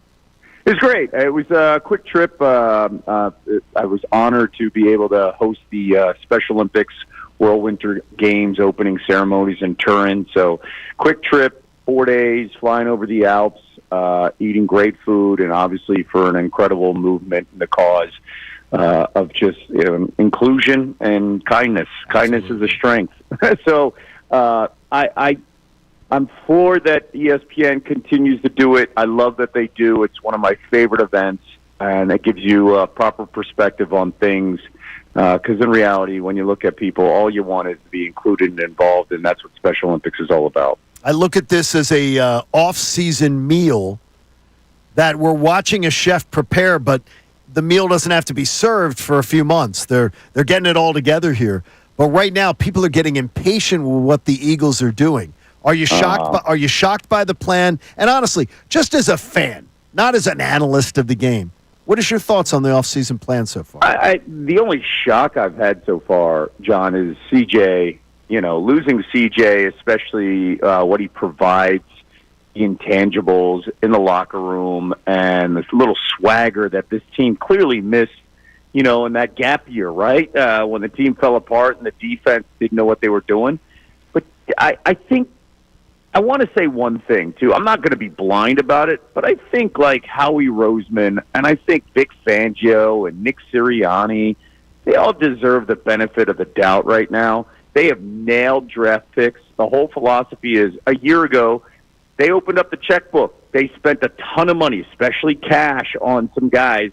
And now those deals look like bargains considering where a team like the Cowboys are when they have to try to pay Micah Parsons. When you look at what the Browns are dealing with Myles Garrett, when you look at what the Bengals' disaster has been with Jamar Chase and Trey Hendrickson, Howie's rewarded guys ahead of time, and they pay cash. And Jeffrey Lurie says, let's do it. So that philosophy's paid off, and they have nailed day one and day two draft picks. That is huge. And let's not forget the Bills going to come up with Jalen Carter next year. Eventually, they're going to have to pay him. They're going to have to pay guys. So you got to be smart. You got to nail the draft picks. You see all the draft picks that they are building up here, 20 in the next two drafts, 11 in the top 4 rounds in the next 2 drafts. That is huge. So they're going to nail it. I think they're going to maneuver. They're going to have flexibility. I don't want to be blind about it, but at a certain point, we've got to say, all right, we've got to trust the process here because it is work. Don't say that. Don't say that term. Some people Kevin, fell for that don't once. say that term. Well, you got in this terms and this phrase, it has worked because they're Super Bowl champs right now, and there's a reason why. You could apply it this way. It has worked, and I guess Howie Roseman deserves so much credit. He's a guy that has learned off of his mistakes. He understands now who to target. He's the one that wanted Milton Williams. He nailed it. And when you see success with the team is when all these outside teams want to take your guys, right? They want to pay them for past performance. And that's what the Eagles have done. They have figured it out, and they've done a phenomenal job in developing the talent. What did you make of the trade, getting rid of Chauncey Gardner-Johnson? We obviously understand why. It's financial ramifications. But trading away Chauncey Gardner-Johnson, your thoughts on that? And eventually, it seems like Dallas Goedert will either be traded or released by the Philadelphia Eagles, 2 key members of a Super Bowl team just a month ago. Yeah, but it also shows that the Eagles are not going to get stuck where they were in 2017 after winning the Super Bowl in the offseason of 2018. They sometimes held on to some guys a little bit longer than they should have, right? And you've got to be ahead of the curve, and the Eagles' philosophy has always been that way. Let's be ahead. Let's stay ahead of everything. So with losing Chauncey Gardner-Johnson, the first thought, obviously you're surprised. The next thing is, okay, does this now mean you bring in a guard, and again, you're relying on the greatest offensive line coach in the history of the game because he has done wonders, and that means maybe, we're not going to have Mekhi Becton, so, Stout's got to do what he's got to do, specifically here with this new kid. was a first-round talent, so my fingers are crossed on how they figure this offensive line out with the guard position if you lose on Mekhi Becton. And then the other thing is, I like Dallas Goedert, but Dallas's body's falling apart. I mean, every year there's 2 or 3 games we lose him. He doesn't have any type of breakaway speed. Unhook the trailer was a great phrase in that Saints run that he had, and we heard that from Jordan Mailata. And if you want to find a space there that you could expand the passing attack, I think you can find somebody in the draft at tight end. So, and again, cheaper too, because you're working on rookie contracts. So I totally get it, totally understand it, and whether it happens, it's going to be a hard pill to swallow for some fans. Sometimes you got to do this and move forward, and that's what Howie's done. Kevin, we did an exercise earlier on the show where I put Connor and Andrew to the test, looking at Sumer Sports and how they had judged the Eagles' defensive players from 2024 and sort of stacked them up as most valuable for their performance last year. And it was interesting when we went through the process that the 5 most valuable players on their defense are all back. When we think about this exodus, the ones that they considered the most valuable being Jalen Carter, Zach Bond, let me go again. Jalen Carter, Zach Bond. Jalen Carter, Zach Bond. It was your 5. Nolan Smith. Nolan Smith was 5. Quinyon Mitchell was 3, and Cooper DeJean was 4. Yeah. And I'm like, they're all back. So it made me feel a little better. And 4 of the 5 are on rookie contracts. Yes, which is part of the why they have to do this little reset. Especially when that price tag, that Jalen Carter price tag next year is going to be whopping. It is going to set the bar in the market there for defensive tackles, and but they'll do it. They'll do it after year 3 instead of doing it after year 4. They'll exercise the 5th year. They'll add on to that. They'll give them more money up front. They'll work this thing out. And that is why they've been so successful. I mean, just sit there and think about it. What Howie did a year ago in getting A.J. Brown, Devontae Smith done, it blows me away, especially with the way the market is now and the price tag on many of these guys. And then you see what the Cowboys did, right? You sit and wait. That price goes up every single day. The Myles Garrett contract affects the Cowboys in so many ways because of the price tag. So in the end, the Cowboys, and people are like, well, why are you obsessed with the Cowboys? No. I'm using this as a comparison because you could even use the Bengals as well. You look at the Cowboys. Their 3 highest paid players eventually are going to be CeeDee Lamb, Dak Prescott, and Micah Parsons. And then where is everybody else? You still have to pay other people. The fact that Howie's figured it out and has been able to land Saquon Barkley, Jalen Hurts, you still pay Lane Johnson, Jordan Mailata. Eventually you're going to have to pay Jergens and Dickerson, and you could still have Smith and Brown, and then pay Vaughn, and eventually Jalen Carter. It's incredible. It is absolutely incredible. They have nailed the draft picks. And then, one other thing.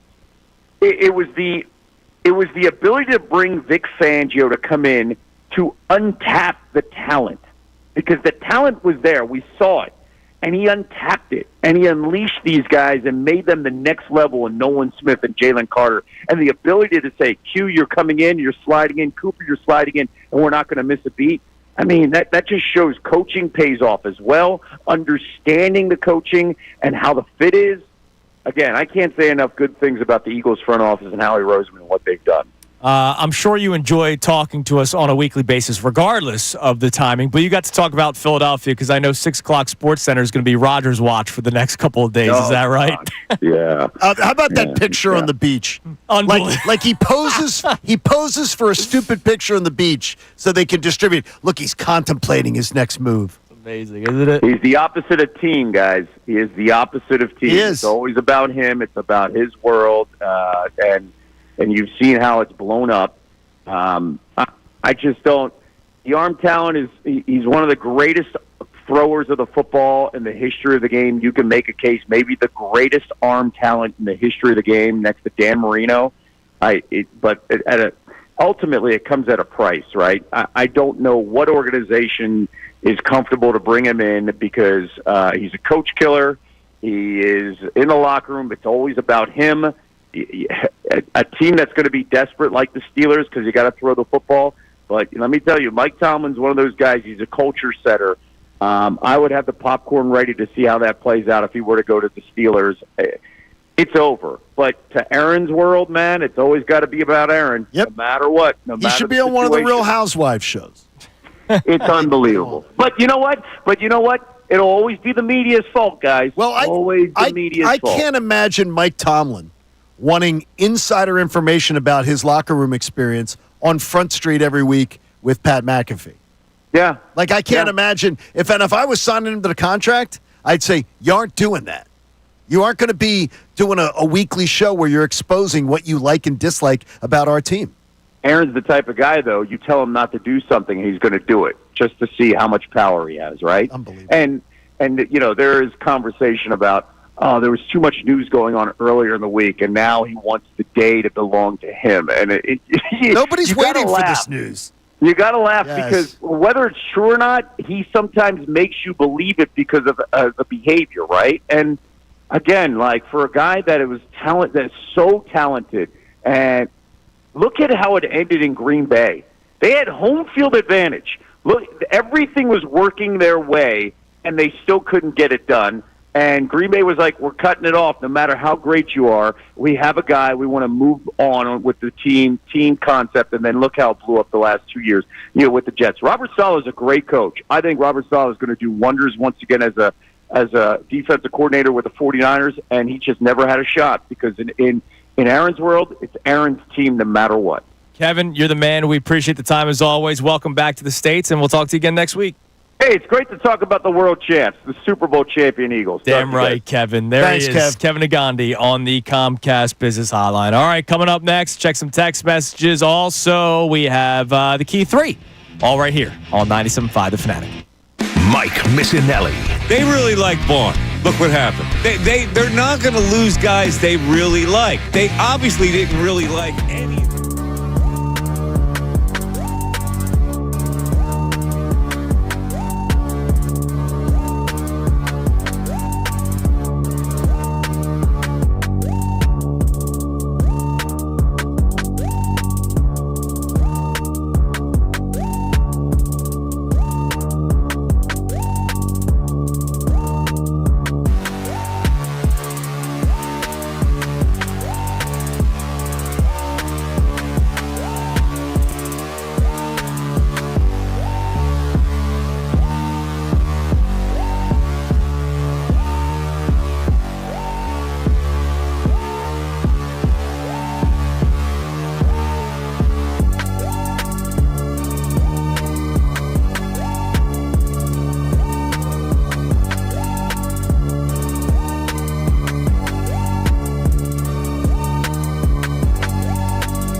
6:41 on Kincade Salciunas on this championship Thursday morning here 97.5 The Fanatic. And let's head to the Comcast Business Hotline. Every day in business is a big day. Let Comcast Business help you move forward with what's next. Of course, he was a winner last week. He did it throughout the entire NFL season for us.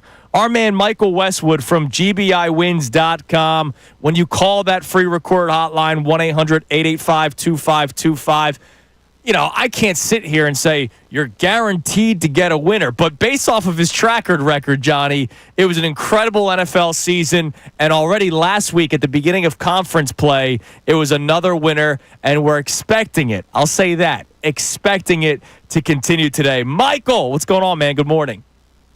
What's up, fellas? Good morning. Good morning. It is tournament time once again. Guys, winning is a way of life. I mean, that's what we do. I do lose every so often, but the bottom line is I've got my Big Ten game of the year going off at noon Eastern time. Indiana playing Oregon. Guys, I'm putting a guarantee on this. I know I don't like to use the word guarantee, but God forbid I lose this game, which is not going to happen. You guys know that. It's not going to happen because I would not put a guarantee on it. But if I do lose this Indiana-Oregon matchup, I'm going to give the rest of the tournament on me absolutely free. Yeah, it's going to be free. Wait, the rest of the tournament? All right, then you're really putting it out there. Oh, my God. You love this game. game. This is a huge information game. I mean, again, I've been in the sports handicapping world, as you know, for 41 years. I know how to beat the bookmakers on any given game day against the point spread. I'm laying it out today, fellas. Indiana playing Oregon. It's a noon game. All you have to do to get this game absolutely free, the first game is always free on me. So all you have to do right now is dial 1-800-885-2525. That's 1-800-885-2525. You dial the phone now. You get my free recorded message line. You get the winner of Indiana-Oregon. If you like the game and like what I do, you call me back afterwards, and maybe we'll sit down and talk business. Guys, I've gotten so many clients from Philadelphia. As a matter of fact, I want to give a huge shout-out to one of my clients, Randall D. The guy is 100% great guy, knows how to listen, knows how to make money, and is killing it with me right now. So once again, guys, winning is a way of life.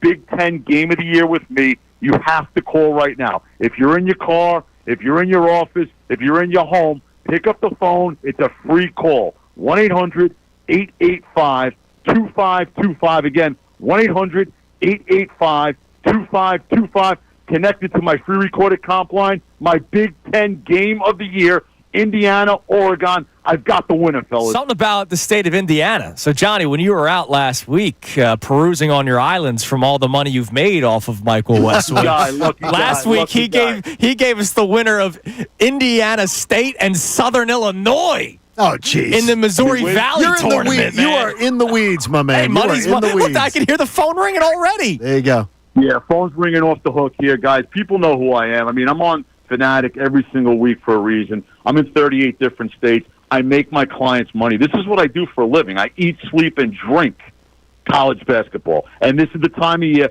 tournament time. Last year in the tournament, I was 37-5.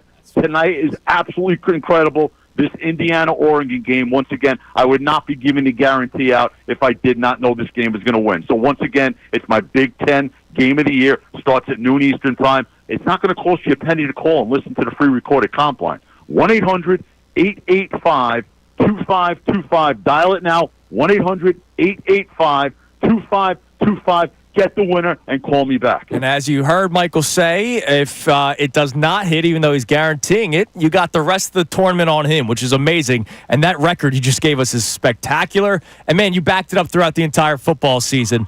So I know you got winners. Great. People are calling 1-800-885-2525. Give my man Michael a call. It's March, baby. March Madness. Thanks a lot, brother. We appreciate the time. You got it, fellas. Enjoy the day. Let's win. There he is, Michael Westwood on the Comcast Business Hotline from GBIWins.com. Love hearing the phone call ring while he's on.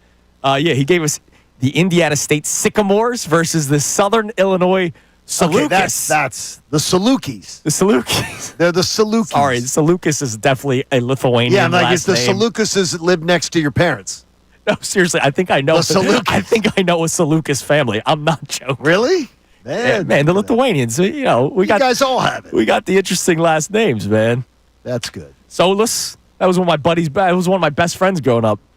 Solus. I love that. That was his first name. Well, I know translated to sun. See, now I know Soulis's. Yeah, so There are Soulis's in Broomall. Well, no, Solus. That's his first name. Soulas. Last name. Yeah. In Broomall. Oh, so maybe his first name could have been his last name. And the great Tim Soulis from Cardinal O'Hara is memorialized over in media with a statue. He died 9/11. Oh. So there's wow. a lot of Soulises out there. Yeah. They're all out there in the streets. And maybe they're Lithuanian. I just looked. Could be. No, that's a Portuguese. Portuguese? How about that? That's unbelievable. That's the origin. All right. It is. Do I have time for the Flyers question? Probably not. Because I know you would pop off. No, I won't pop off for long. I won't pop off for long. Do the key three first, and then if we have time after, we'll get it. Yes, do the key three first. Time now for the key three. Now, the Kincade Salciunas Key 3. Today's best. So today, we're going to try to figure out how people handle faith in Howie Roseman, faith in Vic Fangio, because I think a lot of people believe that Vic Fangio may have told Howie Roseman yes or no to trading Chauncey Gardner-Johnson, because Vic Fangio obviously has the keys to the defense, and he could probably tell Howie whether or not he could work with or without Chauncey Gardner-Johnson. And maybe he said, hey, if you trade him, I'll be able to make this work. Move was not made without his input. Right. They consulted him on that. That doesn't mean he made the move. Correct. But there's no way that move was made without talking to Vic Fangio, coming off a Super Bowl, and seeing what the man did. Right. So how do we balance your faith in Howie, Vic Fangio? Hell, I'll throw in Jeff Stoutland, because when the Eagles acquired Kenyon Green and they're trading away Chauncey Gardner-Johnson, people go, oh, Jeff Stoutland can fix him. All right. How do you handle your faith in those guys with your own personal feelings? And here's why I say this. When Chauncey Gardner-Johnson first got traded, I saw an uproar on social media. People were angry. People were upset. I understood it. And your initial reaction wasn't anger, was more when I told you. I was shocked. Are you kidding me? I was shocked. Right. Now, shocking. It has led to anger because I still don't like the move. All right. And then when I'm scrolling through social media as the day goes on, I see tweets from people that first put out, what are they doing? And like an hour later going, well, you know what? It'll be fine. In Howie, I trust, blah, blah, blah. So your immediate reaction was to be upset with the trade. Yes. Your immediate reaction was to want this person, want this player, get rid of this player. And whatever the Eagles do, there are a lot of people, and I know we used the term sheep earlier in this week, and I know that can be a harsh term, but there are some Eagles fans that will say, whatever the Eagles decide to do, I'm going to believe it's going to work. I love this. And, I'm not all fired up because of the quad father thing, which I know people are fired up about because of AJ Dillon, Saquon Barkley, and Jalen Hurts. They got down. Maybe you should be. Because remember who the guy that we're talking about the Eagles looking at to cut salary next and where he lines up in the Eagles' favorite play. Dallas Goedert lines up behind Jalen Hurts. That's a good point. That's a good point. Wow, that's second level right there. I said yesterday was your best day in a while. You're starting out the strong Matrix this week. Vacation has rejuvenated. That's good work by you. You're your own person. You have your own brain, unless you're being controlled by the chips that people are putting in them nowadays. You have your own emotional feelings. Why, I ask you, and John, I would like for your input from you personally and maybe from your belief on what Eagles fans do. Why do people have their own opinion and then they quickly change it because, well, it's the Eagles, so I believe it? Because people sometimes cannot discuss a topic because they want something to happen so badly that they absolutely will ignore the reality of the situation and just say, well, I'm an Eagles fan and I want it to work out. I want it to work. There's a lot of reasons why you need to trust Howard. There's a lot of reasons why you need to doubt Howard. There are reasons to doubt him. I mean, if you look at last offseason, 2 of his top 3 open decisions where he didn't have to give up anything but cash. Right. He gave cash to 2 players that weren't on the Super Bowl, didn't play in the Super Bowl. Yeah, one got cut, one didn't dress. And to me, that is every reason why if anyone tells me they have blind faith in Howie, you're full of crap. And I bet you that I could find on anybody's timeline the people who are like, Howie season, trust in Howie. I can go back and find within a year stuff they're bitching and complaining about going, oh man, I don't understand that move. If you have blind faith means you never question. Right. And Tyrone and I talked about this off air yesterday. I saw Ty after the show, and I'm like, I don't have blind faith even in my wife. And I love her. Yeah. But I don't have blind faith to say, if we're doing something at the house, we have something that has to be done. Let's say you're putting on a roof, and she's the one handling the project. I still ask questions. Of course. Because you're allowed to ask questions. You're allowed to question someone that you love, someone you trust, but blind faith is ridiculous. You have to trust and verify. And to me, there's every reason to believe. You're telling me about finding a quarterback? I don't sweat it at all. Finding certain other position groups? Maybe I do. All right, that's the key three. All right, so we got about 3 minutes before we get out of here. I have a question it's about the Flyers, but it's like an overall sports-related discussion. I know that it's been a long time since the Flyers have been like really, really relevant. And that's been a long time. And that's why they're doing the rebuild. Yeah, and that's what they're doing, and they're going to do it right. Yeah.